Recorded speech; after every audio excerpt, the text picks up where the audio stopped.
আসসালামু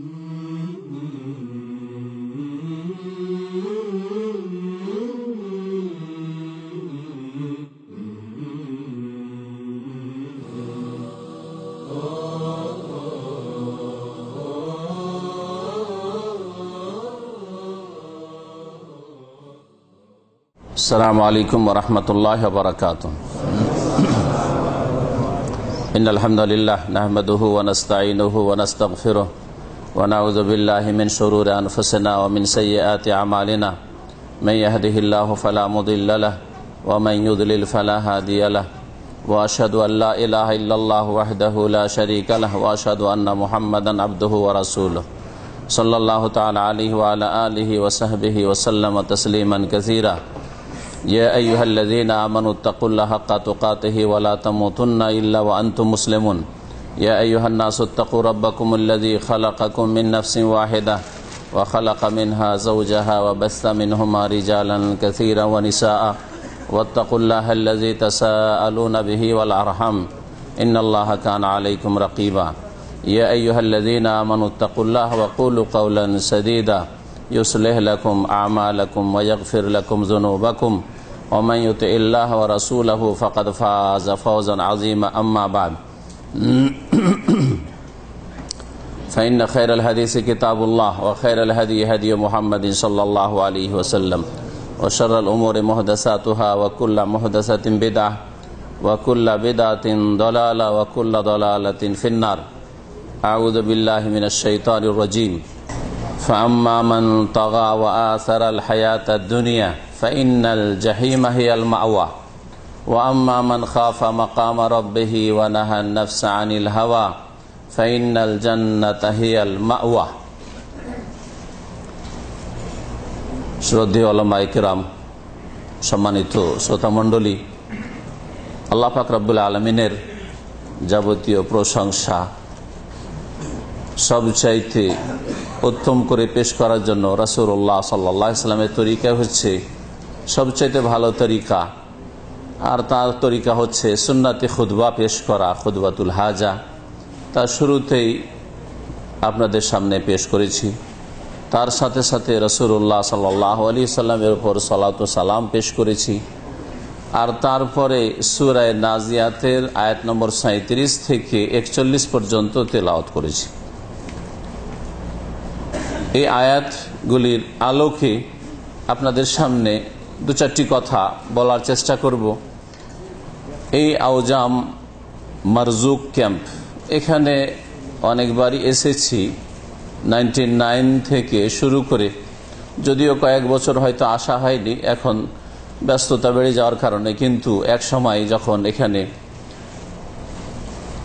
আমাদের ইঞ্জিনিয়ার আমজাদ ভাই, যারা পুরাতন ভাইরা হয়তো চেনবেন, রাহিমাহুল্লাহ তাআলা, আল্লাহ ওনার উপর রহম করেন, ওনার রুহের মাগফিরাত করেন। আল্লাহ পাক যেন তাকে মার্জনা দান করেন, আল্লাহ পাক তাকে জান্নাতুল ফিরদৌস যেন দান করেন। আল্লাহ পাক রব্বুল আলামিন যেন সকল মুমিন মুমিনাত কে আল্লাহ পাক রব্বুল আলামিন জান্নাতুল ফিরদৌস দান করেন। উনি নিয়মিত আমাদের সেন্টার, ইসলামিক সেন্টার দামামে যেতেন শুক্রবারে, বৃহস্পতিবারে চলে যেতেন, থাকতেন, শুক্রবারে সমস্ত দাস শেষ করে আবার ফিরতেন। অনেক কষ্ট করে তিনি যেতেন, সব আমার জানা আছে।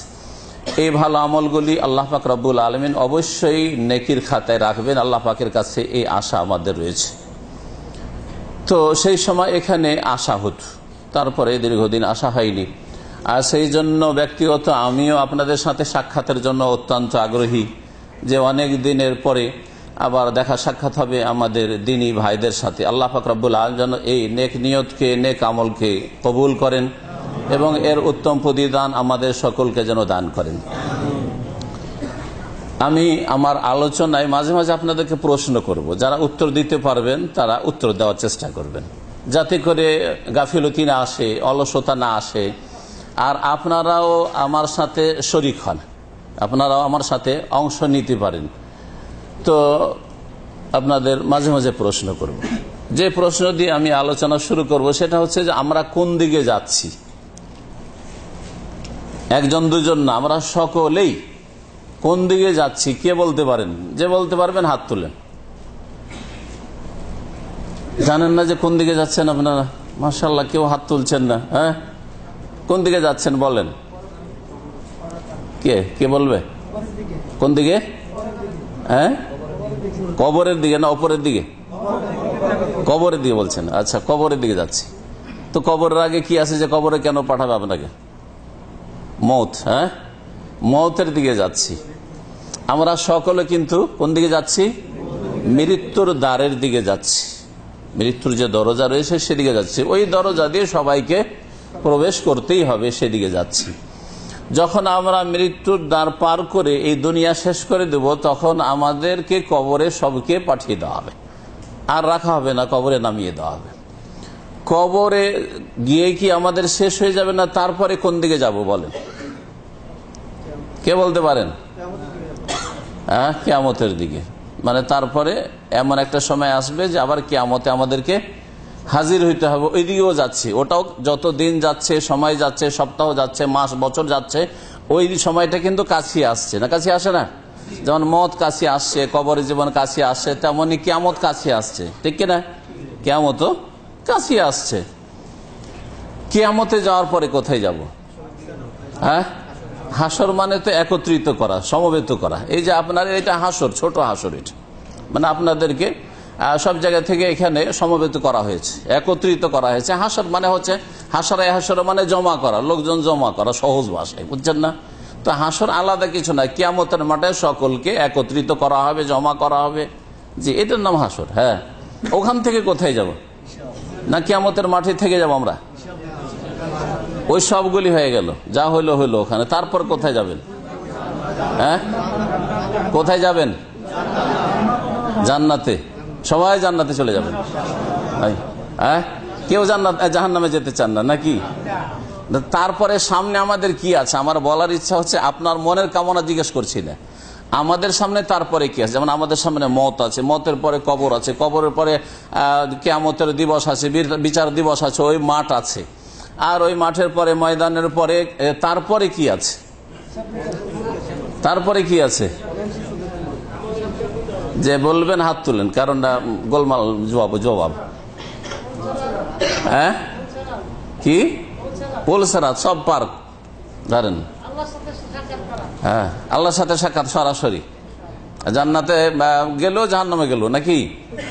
হ্যাঁ, জান্নাতে গেল, জাহান্নামে গেল, আল্লাহর সাথে সাক্ষাৎ। ঠিক আছে না ভুল? বলেন ঠিক না ভুল? তো ঠিক করে তাহলে জবাব দেন। কে জবাব দিবেন ঠিক করে, যে কোন দিকে, তারপরে কোথায় যাবেন আপনারা? হ্যাঁ, ওই সব কথা হয়ে গেছে, হিসাব হয়ে গেছে। পুলসেরাত বললো, তারপরে পুলসেরাত পার হয়েছে, অথবা আছাড় খেয়েছে, যা হয়েছে হয়েছে, তারপরে কোথায় যাবে? এই কথা। সকল মানুষ কোথায়, কোন দিকে যাচ্ছে, আমি এটা জিজ্ঞেস করছি। হ্যাঁ, জান্নাত, বাস জান্নাত, আর কিছু না। জান্নাত অথবা জাহান্নাম, কি বলতে হবে? শেষ গন্তব্যস্থান আমাদের কি? জান্নাত অথবা জাহান্নাম। এই কথাটাই পৌঁছাবার জন্য এতগুলি কথা আপনাদের জিজ্ঞেস করলাম। তার মানে এই যে যেদিকে যাচ্ছি আমরা, সেই দিকের শেষ গন্তব্যস্থান আমাদের কি? হয় জান্নাত আর না হয় জাহান্নাম। ফারিকুন ফিল জান্নাহ ওয়া ফারিকুন ফিস সাইর। আল্লাহ পাক বলছেন যে এক দল জান্নাতে যাবে, আর আরেক দল, ফারিক টিমকে বলা হয়। আজকাল যে ইংরেজিতে টিম বলছে, খেলার টিম, তো ফারিক মানে আজকালও ব্যবহার হচ্ছে টিমকে। এটা হচ্ছে এই ফারিক। হ্যাঁ, ফারিক কাজা মানে এই টিম আর এই টিম। তো একটা টিম যাবে জান্নাতে, আর একটা টিম যাবে জাহান্নামে যাবে। জি, শেষ গন্তব্যস্থান আমাদের কি? জান্নাত না হয় জাহান্নাম। আল্লাহ আমাদের সকলকে, আর এখানে আশা করি মসজিদে যেহেতু বসে আছি সকলে মুসলিম মুমিন আছেন, আল্লাহ পাক যেন জান্নাতে যাওয়ার কাজ করা তৌফিক দান করেন, এবং আমাদের সকলকে জান্নাতুল ফিরদাউস যেন দান করেন। আর জাহান্নাম থেকে আল্লাহ পাক রব্বুল আলামিন আমাদের যেন বাঁচিয়ে নেন। জাহান্নামে যাওয়ার কাজগুলি থেকে, কথা থেকে, কারণগুলি থেকে আল্লাহ পাক আমাদের বেঁচে থাকার মতো ঈমান দান করেন, আমল দান করেন, তৌফিক দান করেন, আমিন। কোরআনে কারীমের যে আয়াতগুলি পাঠ করেছি, সেই আয়াতগুলিতে এই জান্নাত জাহান্নামের কথা রয়েছে, এই শেষ গন্তব্যস্থানের কথা রয়েছে। আল্লাহ পাক রব্বুল আলামিন ইরশাদ করছেন, ফাআম্মা মান তাগা ওয়া আসারাল হায়াতাদ দুনিয়া। দুটো কথা আল্লাহ পাক রব্বুল আলামিনের। আল্লাহ পাক বলছেন যে শোনো, যারা সীমা লঙ্ঘন করবে, বাড়াবাড়ি করবে, তাগা, এই তাগা থেকে তাগুত, তাগুতকে তাগুত এই জন্য বলে যে এটা হচ্ছে সীমা লঙ্ঘন। তাগুতের কাজ হচ্ছে সীমা লঙ্ঘন, তাগুতের আদর্শ হচ্ছে সীমা লঙ্ঘন, তাগুতের আচরণ হচ্ছে বাড়াবাড়ি ইত্যাদি। তো ফাম্মা মান তাগা, শোনো যে যারা বাড়াবাড়ি করবে, সীমা লঙ্ঘন করবে, আগে বেড়ে যাবে, যেখানে বাড়ার অধিকার তার নেই, বাড়ার অনুমতি নেই, বাড়াটা তার জন্য কল্যাণকর নাই, সেখানে বেড়ে গেল, সীমা লঙ্ঘন করে চলে গেল। ফাম্মা মান তাগা, একটি অপরাধ, ভালো করে অপরাধগুলি শুনে রাখেন। আপনার মধ্যে এই অপরাধ, এই দোষ, এই রোগ আছে কিনা? আপনার আমার যাতে করে আল্লাহর কিতাব কোরআনে কারীম দিয়ে সংশোধন হয়, এই জন্য একটি একটি করে বলছি। যেই ব্যক্তি বা যারা বাড়াবাড়ি করবে, সীমা লঙ্ঘন করবে, ওয়া আসারাল হায়াতাদ দুনিয়া, আর 2 নম্বর রোগ হচ্ছে যারা পার্থিব জগৎকে প্রাধান্য দেবে, দুনিয়ার জগতে যতগুলি স্বার্থ রয়েছে সেই সব স্বার্থকে, সেই সব বিষয়কে অগ্রাধিকার দেবে, আগে রাখবে, 1 নম্বর সিরিয়ালে, 2 নম্বর সিরিয়ালে দুনিয়ার উদ্দেশ্যগুলি থাকবে। দুটো রোগ, একটা রোগ হচ্ছে সীমা লঙ্ঘন করলো, বাড়াবাড়ি করলো। দ্বিতীয় রোগ হচ্ছে যারা দুনিয়াকে 1 নম্বরে রাখলো। আর দুনিয়ার পাশাপাশি আর একটা কি আছে? প্রশ্ন বলেছেন যে মাঝে মাঝে আপনাদের জিজ্ঞেস করবো, উত্তর দেবেন একটু। দুনিয়ার পাশাপাশি আর একটা কি আছে? আখেরাত। আরে দুনিয়া বুঝছেন, আখেরাত তো সবাই তো জানেন, বলছেন না কেন? বলে যদি ভুল হয় তো অসুবিধাটা কি? না এতে মার্ক আছে, না এতে ফেল আছে, না এতে কোনো বেজ্জতি আছে, কিচ্ছু নাই, আলহামদুলিল্লাহ। দুনিয়া আর আখেরাত, ঠিক না? ইহকাল পরকাল। দুনিয়া মানে কাছে, নিকটে, এই যে চলছে এখন, আর আখেরাত, আখের মানে শেষ, তো এরপরে যেটা আসছে, এই জন্য আখেরাতকে, পরকালকে আখেরাত বলা হয়। তো যারা দুনিয়াকে কি করলো? আসারাল হায়াতাদ দুনিয়া, এই পার্থিব জগৎকে, দুনিয়ার জীবনটাকে প্রাধান্য দিল। তাহলে দুনিয়ার জগৎকে যখন প্রাধান্য দিল, তো তার পাশে আর একটা কি আছে বললেন? আখেরাত আছে। আখেরাতকে কি করলো? তাহলে পেছনে ফেলে দিল, 2 নম্বরে রাখলো, ওটাকে সাইডে রাখলো, ওটাকে মুখ্য উদ্দেশ্য করলো না, ওটাকে মেন টার্গেট বানালো না। আখেরাত আপনার টার্গেট নয়। আখেরাতের জীবনের সুখময় যে স্থান রয়েছে সেখানে পৌঁছা আপনার টার্গেট নয়। আখেরাতের যে শাস্তি রয়েছে, পানিশমেন্ট রয়েছে, সেটা থেকে অব্যাহতি আপনার, নাজাত পাওয়া আপনার কামনা নয়। এটা 2 নম্বরই। যদি সময় হয়, সুযোগ সুবিধা হয়, সব কাজ দুনিয়ার করে, পেট পূজা করে, আর পরিবারের সবকিছু দেখাশোনা করে, পয়সা টয়সা যতটা আমার প্রয়োজন সব মিটে যাবে, তারপরে যদি সময় সুযোগ হয় তখন ওটা আছে হয়তো। আল্লাহ এই কথা বলছেন, আখেরাতকে একেবারে মানে না নাস্তিক। এমন কাফের কাফের, এমন মুশরিকের মুশরিক, এমন নাস্তিকের নাস্তিক যে আখেরাতকে মানে না, এই কথা বলেন না। আল্লাহ বলছেন যে ও আসারাল হায়াতাদ দুনিয়া, দুনিয়াকে প্রাধান্য দেয়, দুনিয়াকে 1 নম্বর রাখে। আখেরাত হয়তো আছে কিন্তু সাইডে আছে। বর্তমান যুগে যে মুসলিমদের অবস্থা, একটু আপনি বিচার করে বলুন তো দেখি। সাধারণ কেন বলতে পারবেন যে অধিকাংশ মুসলিমদের 1 নম্বরে দুনিয়া না 1 নম্বরে আখেরাত? 1 নম্বরে দুনিয়া হয়ে গেছে, ঠিক কিনা? 1 নম্বরে যদি দুনিয়া থাকে, 2 নম্বরে আখেরাত থাকে, আর জীবনে যদি আপনার সীমা লঙ্ঘন থাকে, সীমা লঙ্ঘন, আকীদার ক্ষেত্রে সীমা লঙ্ঘন, আল্লাহ এই আকীদা দেন নাই, তার রাসূল সাল্লাল্লাহু আলাইহি ওয়াসাল্লাম এই আকীদা রাখতেন না, সাহাবায়ে কেরামদেরকে এই রকমের ধর্মীয় বিশ্বাসের শিক্ষা দেন নাই, আপনি ওই সব আকীদা রাখেন। যেসব আকীদা আল্লাহ পাক দেন নাই, তার রাসূলের আকীদা নয়, তার সাহাবায়ে কেরামদের আকীদা নয়, আইম্মায়ে কেরাম, ইমাম আবু হানিফা, শাফি, মালিক, আহমদেরও আকীদা নাই, কিন্তু আপনাদের আকীদা, আপনাদের আলেম সমাজের আকীদা। তাহলে তাগা আকীদার ক্ষেত্রে, ধর্মীয় বিশ্বাসের ক্ষেত্রে বাড়াবাড়ি করলো, সীমা লঙ্ঘন করলো। আকীদার একটা দিক, এটা হচ্ছে 1 নম্বরে আপনার ইমানি জীবন, ইসলামী জীবনে, সেখানে আপনার মধ্যে সীমা লঙ্ঘন রয়েছে। শিরকি আকীদা, তাওহীদের জায়গায় শিরকে দখল করেছে। জি, যেমন একটু আগে খুব গুরুত্বপূর্ণ কথা শুনলেন যে কোরআনে কারীমের স্পষ্ট দলিল যে নবী মুহাম্মদুর রাসূলুল্লাহ সাল্লাল্লাহু আলাইহি ওয়াসাল্লাম আর বাশারকে আল্লাহ পাক ইন্নী খালিকুম বাশারাম মিন তিন, আমি সৃষ্টি করতে চাই, আল্লাহ বলছেন বাশারান, বাশারকে মানুষকে, মিন তিন, কি দিয়ে? মাটি দিয়ে। তো মাটি দিয়ে কাকে তৈরি করেছিলেন? না জিবরাইলকে? জিবরাইল কিসের পয়দা? জিবরাইল নূরের পয়দা, মিকাইল ইসরাফিল নূরের পয়দা। তো আল্লাহ পাক যখন এই ইচ্ছা করলেন আর ফেরেশতাদের সামনে বললেন, তার আগে ফেরেশতারা তৈরি হয়ে আছে, ফেরেশতারা যারা নূরের তৈরি তারা আগে থেকে সৃষ্টি হয়ে আছে, এখন পর্যন্ত মাটির তৈরি আল্লাহ পাক রব্বুল আলামিনের বান্দা আসেনি, এই মানব জাতি আসেনি। তারপরে ফেরেশতারা বারণ করলো, ফেরেশতারা বলল যে এরা কলহ করবে, ফাসাদ করবে, ঠিক কিনা? আল্লাহ রাব্বুল বলছেন না না, ইন্নী আলামু মা লা তা'লামুন, আমি এমন কিছু জানি তোমরা বুঝো না, ওইসব জানো না। আল্লাহ কি করলেন? কাকে তৈরি করলেন? আদম আলাইহিস সালামকে তৈরি করলেন। কি দিয়ে তৈরি করলেন? মাটি দিয়ে তৈরি করলেন, ঠিক না? তাহলে বাশারকে মানে আদমকে কি দিয়ে তৈরি করলেন? মাটি দিয়ে তৈরি করলেন। আর মুহাম্মদুর রাসূলুল্লাহ সাল্লাল্লাহু আলাইহি ওয়াসাল্লামকে আপনি কি বলবেন? আদম সন্তান বলবেন না ফেরেশতা সন্তান বলবেন? বলেন তো দেখি। আদমকে বাশার, আর তারপরে আল্লাহ বলছেন যে যখন আয়াতগুলি শুনলেন, এরকম অনেকগুলি আয়াত রয়েছে কোরআনে কারিমে, নবী মুহাম্মদ রাসূলুল্লাহ সাল্লাল্লাহু আলাইহি ওয়াসাল্লাম বাশার বলা হয়েছে, নবী মুহাম্মদ রাসূলুল্লাহ সাল্লাল্লাহু আলাইহি ওয়াসাল্লামকে বাশার বলা হয়েছে। কুল ইন্নামা আনা বাশারুম মিসলুকুম। তারপরে যত নবী রসুলগণ এসেছেন ওই জাতিরা যে প্রত্যাখ্যান করেছে, মানবো না। কেন মানবো না?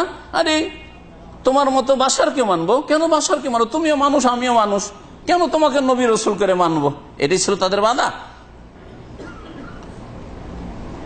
তো কোরআনে কারীমের স্পষ্ট ইসলামী আকীদা রাসূলুল্লাহ সাল্লাল্লাহু আলাইহি ওয়াসাল্লাম সম্পর্কে যে তিনি বাশার ছিলেন আর বাশারকে মাটি দিয়ে তৈরি করা হয়েছে, ঠিক কিনা? কোরআনে কারীমের স্পষ্ট আকীদা যে দাতাকে আল্লাহ। কোরআনে কারীমের স্পষ্ট আকীদা যে ইবাদত বন্দেগী সিজদা কার জন্য? এক আল্লাহর জন্য, ঠিক কিনা? তারপরে যদি আপনার হুজুররা বলে যে সিজদা দুই রকম, ইবাদতের সিজদা আল্লাহর জন্য, তাজিমের সিজদা আল্লাহকে করবেন আর হুজুর কিবলাদেরকে করবেন, পীর সাহেবকে করবেন আর কবর মাজারকে করবেন। জি, আকীদার ক্ষেত্রে কি করলো? সীমা লঙ্ঘন, বাড়াবাড়ি করলো, তাগা সীমা লঙ্ঘন, বাড়াবাড়ি করলো। ইবাদতের ক্ষেত্রে বাড়াবাড়ি, ইবাদত বন্দেগীর ক্ষেত্রে বাড়াবাড়ি। নবী করিম সাল্লাল্লাহু আলাইহি সাল্লামের নামাজ শুরু হয়েছে তাকবীরে তাহরিমা দিয়ে, আপনার নামাজ শুরু হয় নাওয়াইতো দিয়ে, ইক্তাদাইতো বিহাজাল ইমাম দিয়ে, আপনার নামাজ শুরু হয় যায় নামাজের দোয়া দিয়ে। তিনটা বাড়াবাড়ি করলেন, একটা বাড়াবাড়ি না। কয়টা বাড়াবাড়ি করলেন? তিনটি বাড়াবাড়ি করলেন। আপনি কি আয়াতের অন্তর্ভুক্ত হলেন না যে ফাম্মামান তাগা, যারা বাড়াবাড়ি করে?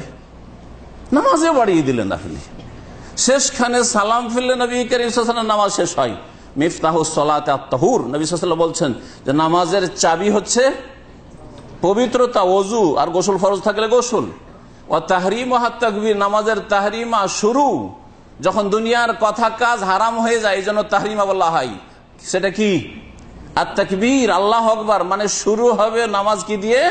আল্লাহু আকবার, তাকবীরে তাহরিমা দিয়ে। আর তাহলিলু হাত তাসলিম, আর নামাজ থেকে আপনি হালাল হয়ে যাবেন, দুনিয়ার কথা কাজ আপনার জন্য হালাল হয়ে যাবে কিসের দ্বারা? সালামের দ্বারা। সালাম ফিরে দিয়েছেন, আসসালামু আলাইকুম ওয়া রাহমাতুল্লাহ, আসসালামু আলাইকুম, সব হালাল।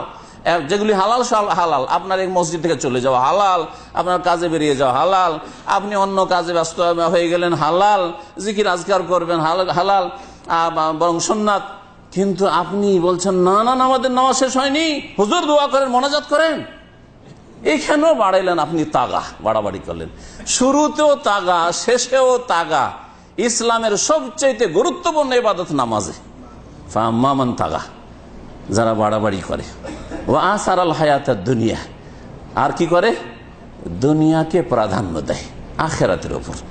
এই দুটো রোগ যদি কোন মুসলিম ভাইয়ের মধ্যে থাকে, ভালো করে শুনে রাখেন। আল্লাহ বলেননি যে আখিরাতকে অস্বীকার করে, আল্লাহ বলেননি যে আমাকে অস্বীকার করে এরা নাস্তিক, আল্লাহ এই কথা বলেন দিন ইসলামকে অস্বীকার করে, আল্লাহ এই কথা বলেন যে নামাজকে অস্বীকার করে, বাড়াবাড়ি করে। ইবাদতবন্দির ক্ষেত্রে বাড়াবাড়ি করলে প্রিয় নবী মুহাম্মদ রাসূলুল্লাহ সাল্লাল্লাহু আলাইহি ওয়াসাল্লাম বলেছেন, মান আমিলা আমালান লাইসা আলাইহি আমরুনা ফাহুয়া রাদ্দ, সহিহ মুসলিমের হাদিস। আর মান আহদাসা ফি আমরিনা হাযা, এই ভাষা দিয়ে যে হাদিসটি রয়েছে সহিহ বুখারীতে। তো যেই ব্যক্তি এমন কোন আমল করলো যেটা আমার আদর্শ মোতাবেক না, নবীর তরিকায় নয়, তার নবীর তরিকা এখানে থেমে গেল, আপনার তরিকা আরেকটু বেড়ে চলে গেল, আপনি সীমা লঙ্ঘন করলেন না করলেন না? করলেন না করলেন না? বলেন দেখি। নবী করিম সাল্লাল্লাহু আলাইহি ওয়াসাল্লামের দুটো ঈদ ছিল, ঈদুল ফিতর আর ঈদুল আজহা। আর ভারত, বাংলাদেশ, পাকিস্তানের অধিকাংশ মুসলিমদের ঈদ হচ্ছে তিনটি, ঈদুল ফিতর, ঈদুল আজহা, ঈদে মিলাদুন নবী। তাগা করলেন না করলেন না? এখন বলেন, সহজ ভাষায় বোঝার চেষ্টা করেন। ইসলাম ফাম্মা মান তাগা, যারা বাড়াবাড়ি করবে, সীমা লঙ্ঘন করবে, আল্লাহর সীমানা, রসুলের সীমানা এখানে থেমে গেছে, আপনি বাড়াবাড়ি করছেন। ঈদের ক্ষেত্রে বাড়াবাড়ি, নামাজের ক্ষেত্রে বাড়াবাড়ি, জিকিরের ক্ষেত্রে নবী করিম সাল্লাল্লাহু আলাইহি ওয়াসাল্লামের জিকির একা একা ছিল, নবী করিম সাল্লাল্লাহু আলাইহি ওয়াসাল্লামের জিকির পূর্ণাঙ্গ বাক্যের ছিল। আর আমাদের দেশীয় জিকিরের বৈশিষ্ট্য হচ্ছে সম্মিলিত সুরে, গানের সুরে জিকির হইতে হবে। আর অসম্পূর্ণ কথা দিয়ে আল্লাহু আল্লাহ করে, না হয় ইল্লাল্লাহ ইল্লাল্লাহ করে, না হয় হু হু করে, এসব জিকির করতে হবে। বাড়াবাড়ি করলেন না করলেন না? নবী কারীম জিকির ছিল সুবহানাল্লাহ, আলহামদুলিল্লাহ, লা ইলাহা ইল্লাল্লাহ, আল্লাহু আকবার, ওয়ালা হাওলা ওয়ালা কুওয়াতা ইল্লা বিল্লাহ। এইভাবে বাক্য ছাড়া, সেন্টেন্স ছাড়া নবী কারীম সাল্লাল্লাহু আলাইহি ওয়াসাল্লাম জিকির ছিল না। আপনি বাড়াবাড়ি করলেন, তাগা। ফাম্মা মান তাগা, দুনিয়ার জগৎকে প্রাধান্য দেওয়া আর দিনের ক্ষেত্রে বাড়াবাড়ি করা।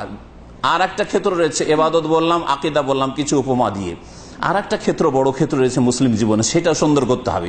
সেটা যদি ঠিক না করতে পারেন, তাহলে শুধু আকীদা আর ইবাদত দিয়ে আপনি জান্নাতে যেতে পারবেন না। যেদিকে যাচ্ছেন ওখানে জান্নাতে যেতে পারবেন না। তাহলে জান্নাতে না যেতে পারলে কোথায় যেতে হবে? জাহান্নামে যেতে হবে। দুটো জায়গা ছাড়া মাঝামাঝি 3 নম্বর কোন জায়গা আছে নাকি?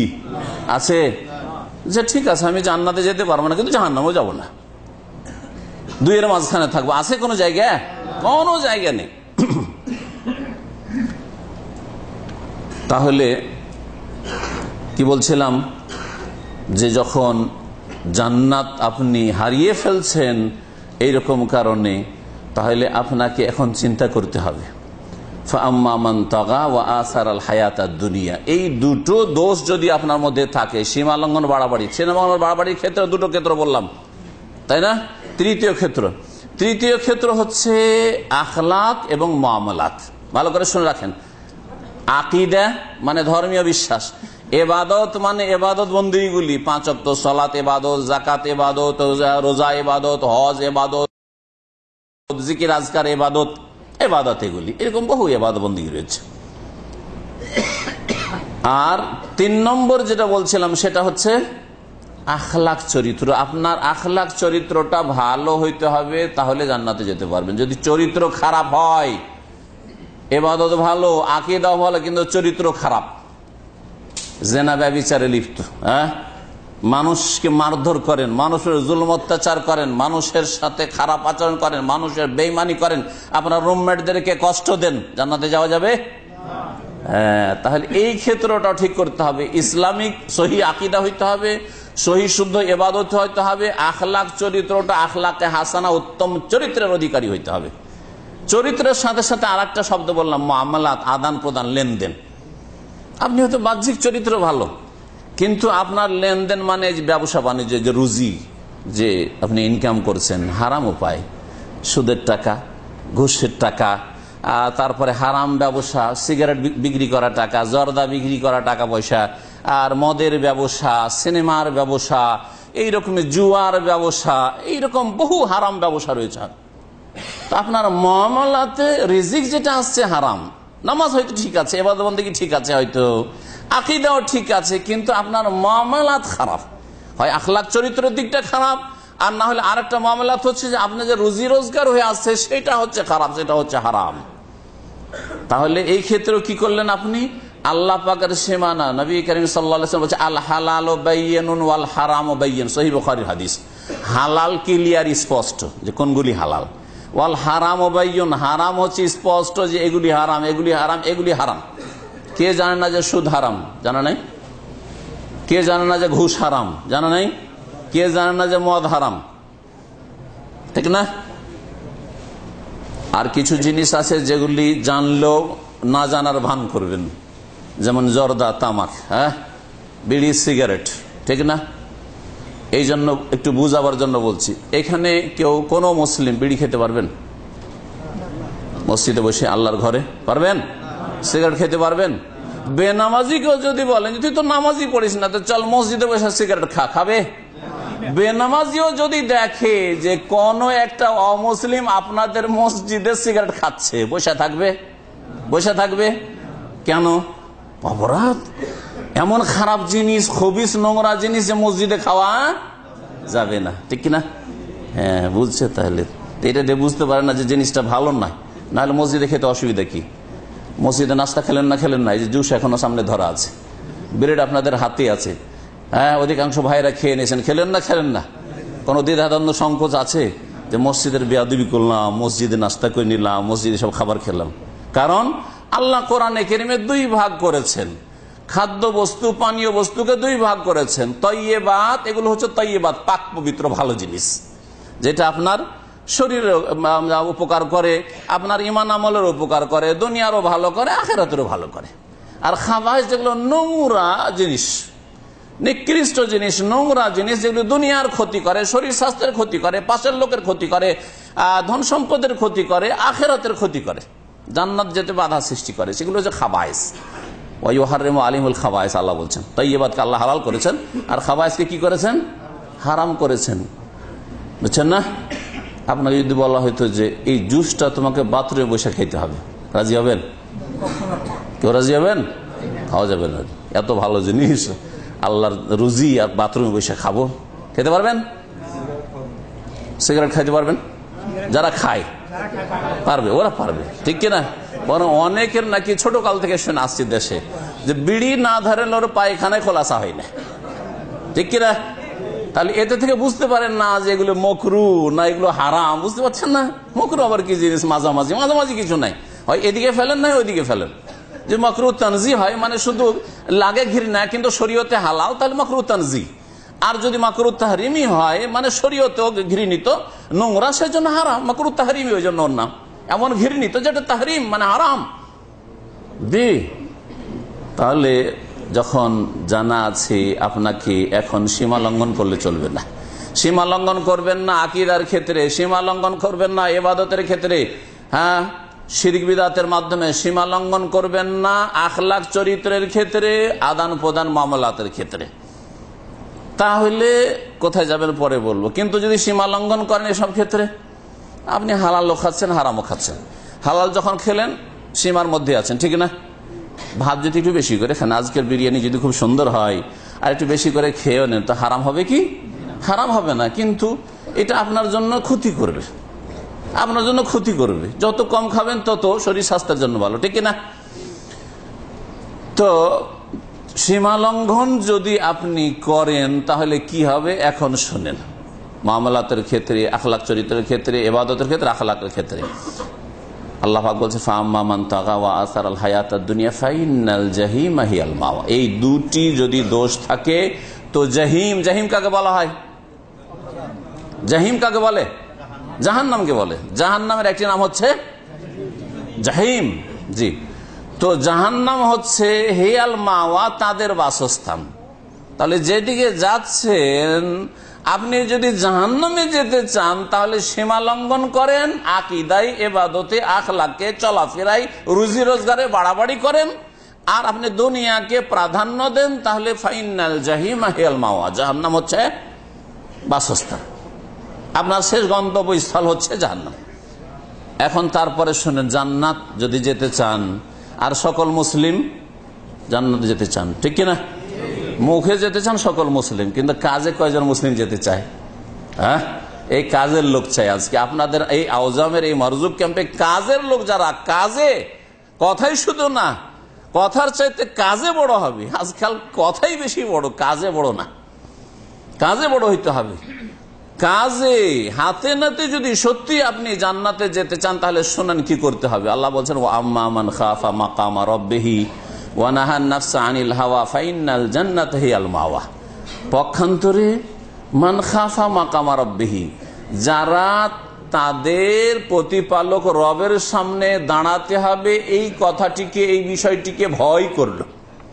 আল্লাহর সামনে দাঁড়াইতে হবে। কোথায় দাঁড়াইতে হবে? আল্লাহর সামনে কোথায় দাঁড়াইতে হবে? হাসরের মাঠে, বিচার দিবসে, কিয়ামতের দিনে প্রত্যেক মানুষকে দাঁড়াইতে হবে এবং কোন সেখানে দোভাষী থাকবে না। আরবিতে কথা, সবাই আরবি বলবেন। তখন এখন আরবি পারেন না, তখন সবাই আরবিতে আল্লাহর সাথে কথা বলবেন। কোন মুতারজম থাকবে না, ট্রান্সলেটর থাকবে না।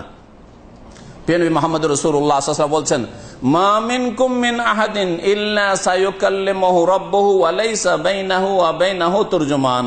তোমাদের মধ্যে হে মানুষ, এমন কোন ব্যক্তি নেই, মুসলিম অমুসলিম, সৎ অসৎ, ইল্লা সায়ুকাল্লিমুহু রাব্বুহু, তাদের সকলের সাথে আল্লাহ পাক রব্বুল আলামিন স্বয়ং কথা বলবেন। ওয়া লাইসা বাইনাহু ওয়া বাইনাহু তুরজুমান, আল্লাহর মাঝে আর ওই ব্যক্তির মাঝে কোনো তর্জমান থাকবে না, দোভাষী থাকবে না, সরাসরি কথা বলবেন। আল্লাহ বলছেন, ওয়া আম্মা মান খাফা মাকামা রাব্বি, আল্লাহর সামনে দাঁড়াতে হবে, সেখানে হিসাব দিতে হবে। আল্লাহ পাক জবাব নেবেন, কি করে এসছো তুমি, তোমার যৌবন কোথায় গেছে, তোমার আয়ু কোথায় গেছে, তোমার পয়সার কি করেছো, কোথা থেকে ইনকাম, কোথায় খরচ, আর তুমি শিখেছিলে, ইলম হাসিল করেছিলে কি করনি, আর যদি করে থাকো তো আমল কতটা। এসব প্রশ্ন যখন করা হবে, আর এক একটি করে যখন ইবাদত বন্দেগী আখলাক আমলের প্রশ্ন হবে, যে তোমার নামাজের হিসাব দাও, তোমার এই রোজার হিসাব দাও, যাকাতের হিসাব দাও, হজের হিসাব দাও, ওমরার হিসাব দাও, এই তোমার আখলাক চরিত্রের হিসাব দাও, হিসাব দিতে হবে আল্লাহর সামনে। আল্লাহর সামনে হিসাব দিতে হবে। যেই ব্যক্তি ওই দিনকে ভয় করলো, ওই দিনকে ভয় করলে কি করতে হবে তাহলে?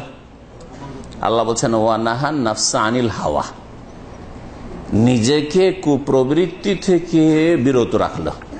মনের কামনা বাসনা, মন সবার চায়, কার মন চায় না যে পাশে স্ত্রী পায়? হ্যাঁ, ঠিক না?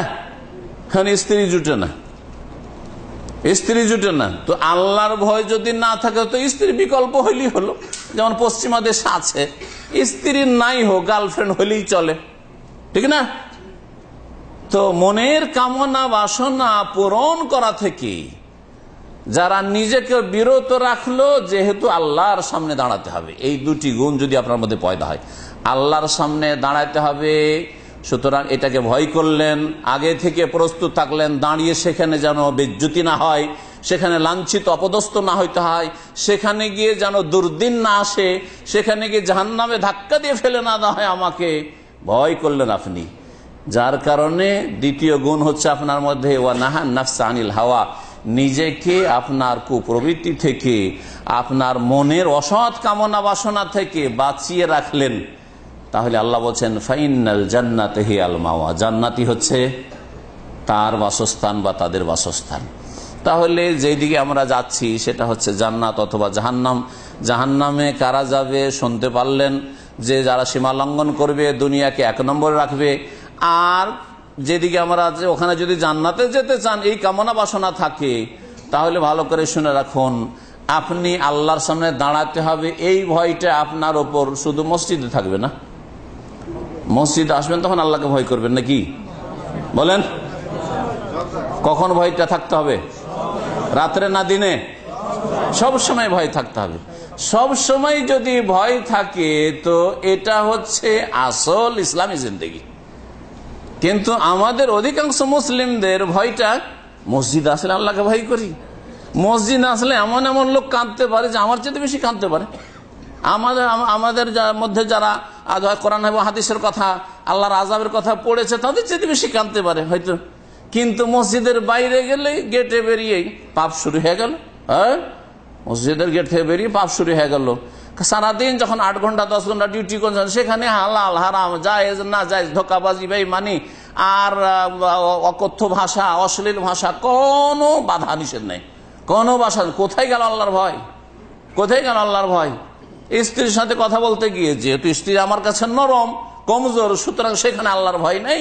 কিন্তু আপনার সামনে যখন বস, আপনার চাইতে বেশি শক্তিশালী, আপনার মুদির, আপনার ফোরম্যান, যখন সুপারভাইজার, তখন আপনি একেবারে বিড়ালের মতো একেবারে দুর্বল। এটা কেন? আপনার সামনে আপনার গ্রামের একজন কমজোর মানুষ, যার বংশ নেই, আত্মীয় স্বজন নেই, তার উপর আপনি ঝাঁপিয়ে পড়ছেন, জুলুম অত্যাচার করছেন।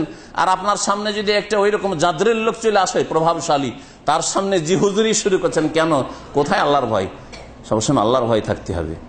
আল্লাহকে যদি ভয় করেন, আল্লাহর সামনে দাঁড়ানোকে ভয় করেন, আর নিজেকে যদি অসৎ উদ্দেশ্য মনের যে রয়েছে, অসৎ কামনা বাসনা রয়েছে, সেগুলিতে বাঁচাতে পারেন, ফাইনাল জান্নাত হে আল মাওয়া, জান্নাত হবে বাসস্থান। আল্লাহ রাব্বুল আলামিন জান্নাতে যাওয়ার জন্য আর একটি কথা সূরা নিসার আয়াত নম্বর 31-এ বলেছেন, ইন তাজতানিবু কাবায়িরা মা তুনহাউনা আনহু নুকাফির আনকুম সাইয়্যাতিকুম ওয়া নুদখিলকুম মুদখালান কারীমা। আল্লাহ বলছেন যে ইন তাজতানিবু কাবায়িরা মা তুনহাউনা আনহু, যে সব বড় বড় গুনাহ, কাবিরা গুনাহ তোমাদেরকে নিষেধ করা হয়েছে ওই গুনাহগুলি করতে, সেগুলি থেকে তোমরা যদি বেঁচে থাকতে পারো, বড় গুনাহ থেকে কমপক্ষে বেঁচে থাকেন, কমের পক্ষে বড় গুনাহ কাবিরা গুনাহ থেকে বেঁচে থাকেন, যদি বেঁচে থাকতে পারে, আল্লাহ বলছেন ইন তাজতানিবু কাবায়িরা মা তুনহাউনা আনহু নুকাফির আনকুম সাইয়্যাতিকুম, তাহলে তোমাদের গুনাহগুলিকে, যেগুলি ছোট ছোট সাগীরা গুনাহ রয়েছে, সাইয়্যাত এখানে ছোট ছোট গুনাহকে বোঝানো হয়েছে। ছোটখাটো গুনাহ, একটু একটা মহিলার ছবির দিকে নজর পড়ে গেল, হ্যাঁ, সবসময় না, রাত দিন নয়, একটা সামনে দিয়ে একটা মহিলা যাচ্ছিল, ওর দিকে একবার হঠাৎ করে নজর পড়লো, আর একটু লম্বা করে একটু নজর দিয়ে দিলেন, হ্যাঁ, একবার কখনো হয়তো একটু এই ধরনের কিছু ভুল ভ্রান্তি হয়ে গেল, যেগুলি কাবিরা গুনাহে পড়ে না, বড় গুনাহে পড়ে না, এই ধরনের গুনাহ। তো আল্লাহ বলছেন যে বড় গুনাহ থেকে যদি বেঁচে থাকো তোমরা, তাহলে ছোট গুনাহগুলিকে আমি কি করে দেব? তোমাদের মোচন করে দেব, ক্ষমা করে দেব, সেগুলিকে সাফ করে দেব, আল্লাহ পাক রব্বুল বলছেন। এটা আল্লাহ পাকের কোরআনে কারীমের ওয়াদা। এক তো ছোট গুনাহগুলি মাফ হয়ে যাবে, বড় গুনাহ থেকে বাঁচলেই। আর ওয়ানুদখিলকুম মুদখালান কারীমা, আর সম্মানজনক স্থানে তোমাদেরকে প্রবেশ করাবো। সম্মানজনক স্থান কি কি বুঝাইতেছেন আল্লাহ রাব্বুল আলামিন? জান্নাত। জান্নাতে তোমরা প্রবেশ করতে চাও, যদি বড় গুনাহ থেকে বেঁচে থাকো, ছোট গুনাহগুলি মাফ করে দিলাম, আর তোমাদেরকে এই সম্মানের জায়গায় জান্নাতে দাখিল করব। তাহলে জান্নাতে যাওয়ার কথা কোরআনে কারীমের এই আয়াতে বলা হয়েছে, কাবিরা গুনাহ থেকে বাঁচতে হবে। নবী মুহাম্মদ রাসূলুল্লাহ সাল্লাল্লাহু আলাইহি ওয়াসাল্লামের সহিহ মুসলিমের হাদিস, আস-সালাওয়াতুল খামসু ওয়াল জুমআতু ইলাল জুমআহ ওয়া রমাদানু ইলা রমাদান মুকাফফিরাতুন লিমা বাইনাহুন। কেউ যদি 5 ওয়াক্ত নামাজ পড়ে, আস-সালাওয়াতুল খামসা মানে কি? 5, তাহলে 4 পড়লে হবে? আজকাল অনেকে জিজ্ঞেস করে যে শেখ, একজন লোক বা আমি 4 পড়ি, ফজরটা পড়তে পারি না, কি নেকি পাবো না? নেকি পাবো না? নবী করিম সাল্লাল্লাহু আলাইহি ওয়াসাল্লামের শরীয়তে তো এরকম নাই যে আল্লাহ ফরজ করলেন 5, আর আপনি আল্লাহকে বলছেন আল্লাহ তোমার 5 মানতে পারছি না, আমি 4 করব, আর 4 দিয়ে জান্নাত যাব। এইরকম কোন শরীয়তে দলিল প্রমাণ আমাদের কাছে নেই। আর সালাওয়াতুল খামস, 5 ওয়াক্ত নামাজ, 5 ওয়াক্ত নামাজ পড়তে। 5 ওয়াক্ত কত রাকাত নামাজ ফরজ? 17 রাকাত ফরজ। 17 রাকাতকে আল্লাহ ভাগ করে দিয়েছেন। একবারই এশার নামাজটা যেহেতু সুবিধাজনক, জেগে আছি, এশাতেই 17 একবারে টান দিয়ে পড়ে নিলেন, আর ফজরের ফরজ 2 রাকাত ছেড়ে দিলেন, তাহলে আপনার এই 17 রাকাত কোনো কাজে আসবে না। কি করবেন এই নফল নামাজ দিয়ে? হ্যাঁ, যদি আপনি কোম্পানি ডিউটিতেই না যান, আর সন্ধ্যাবেলা গিয়ে বলেন এখন ওভারটাইম শুরু হয়েছে, তো বলছে আমাকে ওভারটাইমে না, ওভারটাইমে নিবে কি? হ্যাঁ, এই ওভারটাইম কাজে আসবে? ওভারটাইম কার জন্য? যারা দিনে ডিউটি করেছে 8 ঘন্টা 10 ঘন্টা, যা ডিউটি আছে ডিউটি করেছে, তারপর ওভারটাইম 2 ঘন্টা, ঠিক কিনা? তো এগুলি ভুল আমাদের দেশের লোকেরা, কি যারা নামাজ পড়ে মনে করে যে ফরজ সুন্নাত নফল সব সমান সমান একবারে। এর সাথে আল্লাহ 4 ফরজ করলেন, দিল 17 করে, 4 ফরজ 2 সুন্নাত 1 বেতর, সাথে আল্লাহ মাফ করে দিবেন। বলছেন না 17 পড়তে হবে। 17 সংখ্যা কোত্থেকে নিয়ে আসবে? আর এদিকে ফজর পড়ে না জাতি ইসলাম থেকে বেরিয়ে যাচ্ছে, এদের সংশোধনের কোনো চেষ্টা নেই, এদের কোনো সংশোধনের চেষ্টা নেই। কোরআন এবং হাদিসের দলিলের দিকে ফিরিয়ে নিয়ে আসে না যে কমপক্ষে 17 পড়ে কাবিরা গুনাহ থেকে মুক্ত তো হও, মুসলিম তো নিজেকে সাব্যস্ত করো, প্রমাণ করো, এতটুকু তো করো। 5 ওয়াক্ত নামাজ পড়তে হবে। নবী করিম সাল্লাল্লাহু আলাইহি ওয়াসাল্লাম বলেছেন, আস-সালাতুল খামস ওয়াল জুমআতু ইলাল জুমআ, আর যখন জুমা আসবে তখন জুমার নামাজটা পড়বে। তাহলে শুধু জুমা পড়লে হবে না, আগে 5 ওয়াক্ত নামাজের কথা বলা হয়েছে। 5 ওয়াক্ত নামাজ যারা পড়ে তাদের জুমা কাজে আসবে। আর আজকাল অধিকাংশ মুসলিমই হচ্ছে জুমা পড়া মুসলিম, এই জুমা কাজে আসবে না। কোন একটি হাদিস নেই যে যেই ব্যক্তি জুমা পড়ে জান্নাত চলে যাবে, যেই ব্যক্তি জুমা পড়ে সে মুসলিম হয়ে গেল, এমন কোন কথা হাদিসে নেই, আর কোরআনে কারীমে নেই। 5 ওয়াক্ত নামাজ যে পড়বে, ওয়াল জুমাতু ইলাল জুমআ, আর জুমার নামাজ প্রত্যেকটি জুমার নামাজ পড়বে, বিনা কোনো শরীয়তে ওজরে জুমার নামাজ ছাড়বে না। ও রমাদান ইলা রমাদান, আর যখন রমজান চলে আসবে রমজানের হক আদায় করবে। রমজানের হক হচ্ছে সিয়াম, রোজা রাখা, এটা হচ্ছে ফরজ। আর তারাবি পড়া হচ্ছে সুন্নাত। জি, সুন্নাত যত করবেন নেকি বাড়বে, নেকি বাড়বে। আর এছাড়া বহু নেক আমল রমজান মাসে রয়েছে, আপনি সেগুলিতে অংশ নেন। কিন্তু আপনাকে রমজান মাসের সিয়াম, রোজা অবশ্যই রাখতে হবে একজন মুসলিম হিসাবে। এই 3টি কাজ যদি করেন, 5 ওয়াক্ত নামাজ পড়া, জুমার নামাজ পড়া, আর রমজান মাসে রোজা রাখা, নবী করিম সাল্লাল্লাহু আলাইহি ওয়াসাল্লাম বলছেন, তাহলে আল্লাহর সাথে এর যোগাযোগ আছে, আল্লাহর সাথে এর সম্পর্ক আছে। প্রত্যেক দিনে 5 বার করে আল্লাহর সাথে যোগাযোগ হচ্ছে, সপ্তাহে একবার বড় অনুষ্ঠানে গ্যাদারিং এ আল্লাহর সাথে যোগাযোগ হচ্ছে, বছরে একবার গোটা 1 মাস ধরে স্পেশাল আল্লাহ পাকের সাথে সম্পর্ক হচ্ছে এই রমজান মুবারকের মাধ্যমে। নবী করিম সাল্লাল্লাহু আলাইহি ওয়াসাল্লাম বলছেন মুকাফফিরাতুন লিমা বাইনাহুন্না, তাহলে এর মাঝে যে গুনাহগুলি ছোটখাটো হচ্ছে, সাগিরা হচ্ছে, এগুলির কাফফারা হয়ে যাবে, এগুলি মোচন হয়ে যাবে, এগুলিকে মুছে দেবেন আল্লাহ রাব্বুল আলামিন। শর্ত এজাজ তুনিবাতিল কাবাইর, যদি কাবিরা গুনাহ থেকে বেঁচে থাকে। 5 ওয়াক্ত নামাজ পড়লো, আর জুমার নামাজ পড়লো, রোজা রাখলো, খুন করলো না, জেনা করলো না, বেঈমানি করলো না, যে কোনো কাবিরা গুনাহ নেন, হারাম খেলো না, জি হারাম দেখলো না, হারাম শুনলো না, এজাজ তুনিবাতিল কাবাইর, কাবিরা গুনাহ থেকে বেঁচে থেকে যদি দৈনিক এই কাজগুলি করতে পারে, সাপ্তাহিক জুমার নামাজ পড়তে পারে, বাস্তবিক রমজান মাসের হক আদায় করতে পারে, তাহলে সব গুনাহ মাফ হয়ে গেছে। আর গুনাহ মাফের অবস্থায় যদি আল্লাহ পাকের কাছে যেতে পারেন তো জান্নাতে পৌঁছিতে পারবেন কিনা? ইনশাআল্লাহ। তাহলে আপনি আল্লাহর রহমতের যোগ্য হবেন, আর আল্লাহর রহমতে আপনি জান্নাত পাবেন। যেমন প্রিয় নবী মুহাম্মদ রাসূলুল্লাহ সাল্লাল্লাহু আলাইহি ওয়াসাল্লাম বলেছেন যে প্রত্যেক ব্যক্তি আল্লাহর রহমতে জান্নাত পাবে, কিন্তু আল্লাহর রহমত অতক্ষণ হবে না যতক্ষণ পর্যন্ত আপনার আকীদা সহি না হবে, আপনার ইবাদত সহি শুদ্ধ না হবে, আর সম্পূর্ণ না হবে, পুরো ফরজ ইবাদত না করবেন, আর আপনার আখলাক মামলাত আদান প্রদান লেনদেন যতক্ষণ পর্যন্ত আপনার ঠিক না হবে। আল্লাহ পাক রব্বুল আলামিন যেন আমাদেরকে বুঝার তৌফিক দান করেন। সময় আপনাদের বেশি নেব না, আপনারা চিন্তা করেন না যে কতক্ষণ যে চলে, হ্যাঁ বেশি সময় না। আমার বক্তব্যের নিয়ম হচ্ছে 1 ঘন্টা, সোয়া ঘন্টা, প্রশ্ন উত্তর দিয়ে 1.5 ঘন্টা, এর বেশি বক্তব্য করা আমি করি না। কথা বোঝা গেছে? কারণ আমরা কথা বলি কোরআন এবং হাদিসের দলিল ভিত্তিক, সুতরাং অল্প কথাই যথেষ্ট হবে। যেমন আরবের প্রবাদ আছে, আরবদের একটা প্রবাদ বলি, প্রাচীন যুগ থেকে চলে আসছে, খায়রুল কালামে মা কাল্লা ওয়া দাল্লা, সবচাইতে উত্তম কথা হচ্ছে যত কম হবে আর যত প্রমাণ সহ হবে, আর যত আপনাকে গাইড করতে পারবে। অল্প কথায় যদি আপনাকে গাইডলাইন দিয়ে দিতে পারি, এটা হচ্ছে সবচেয়ে ভালো কথা। অল্প কথা আপনাকে রাস্তা দেখিয়ে দিলাম, শর্টকাট রাস্তা আপনাকে অল্প কথায় দেখিয়ে দিলাম, এটা সবচেয়ে ভালো কথা। ওয়ালাম ইউমিল্লা, আর তাতে যেন বিরক্তি না আসে।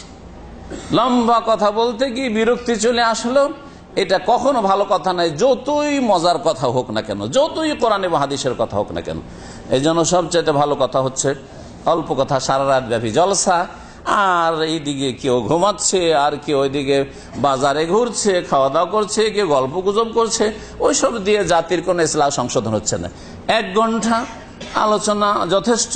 যদি আপনার সদিচ্ছা থাকে যে আমি মুসলিম হয়ে বাঁচবো আর মুসলিম হয়ে মরবো, আর আমি যেদিকে যাচ্ছি ওখানে জান্নাতে যাব, জাহান্নামে যাব না, এই যদি সৎ উদ্দেশ্য থাকে তাহলে যথেষ্ট আপনার জন্য 1 ঘন্টার কথা।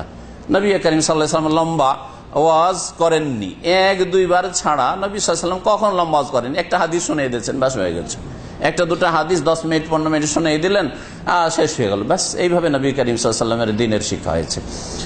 আমাদের শিখতে হবে এবং তার সাথে সাথে আমল করতে হবে। শিক্ষার চাইতে বেশি কি করতে হবে? আমলের চেষ্টা করতে হবে। তো যখন কাবিরা গুনার কথা আসলো, কাবিরা গুনাহগুলির উদাহরণ হচ্ছে কেমন জানেন? মানুষের শরীরের রোগের মতো। শারীরিক রোগ সম্পর্কে, ওই রোগের যদি ভয়াবহতা জানা থাকে, এই রোগ যে আপনার প্রাণনাশ করবে কথা জানা থাকে, তাহলে রোগের কথা শুনতেই চমকে উঠবেন একবারে। আর সাথে সাথে চিকিৎসার জন্য আপনি আপ্রাণ চেষ্টা করবেন। দেশে না হয় বিদেশ, সৌদি আরবে চিকিৎসা হবে না, চললে দেশে যায়, দেশেও চিকিৎসা হবে না, চলো ভেলোর যায়, মেলোর যায়, কোথায় যায়, ভারত যায়, নয় পয়সা থাকলে সিঙ্গাপুরে যায়, আরো কোথায় কোথায় যায়, যাচ্ছে না যাচ্ছে না, কারণ শরীরের রোগ সম্পর্কে বুঝছে। কিন্তু অনেকে হয়তো সাধারণ মানুষ আছে, যদি আজকাল এরকম মানুষ পাওয়া যাবে না, শরীরের রোগ সম্পর্কে যতই অশিক্ষিত হোক না কেন যথেষ্ট বুঝে। কিন্তু আজকে থেকে যদি 30 বছর, আমরা ছোটকালে 30 বছর 40 বছর আগে আমাদের বাপ দাদারা সুগার কি বুঝতো না, সুগার কি করছিস রে, সুগার আবার কি জিনিস, কিছু বুঝতো না। তাহলে সুগার রোগকে রোগী মনে করে না। হ্যাঁ, প্রেশার বুঝেই না যে প্রেশার কি জিনিস, হাই প্রেশার বা কি, আর লো প্রেশার কি, সুগার কম হয়ে যাওয়ায় কি, আর সুগার বেশি হয় কি, আর এই চর্বি কোলেস্টেরল এই কি, কিছুই বুঝে না। যদি না বুঝে কোনো ব্যক্তি, এগুলো হচ্ছে শরীরের রোগ। একটা জটিল রোগ বলি, যেটা আজকাল হয়তো এরকম আছে যে বুঝে না সাধারণ মানুষ, অশিক্ষিত মানুষ বুঝেন, এডস বুঝে না। সুতরাং যদি ওকে বলা যে তোকে এডস হয়ে গেছে, ওর মাথা আর ব্যথাও না, কোনো হেডাক না, কারণ ও তো বুঝে না যে কি হয়েছে।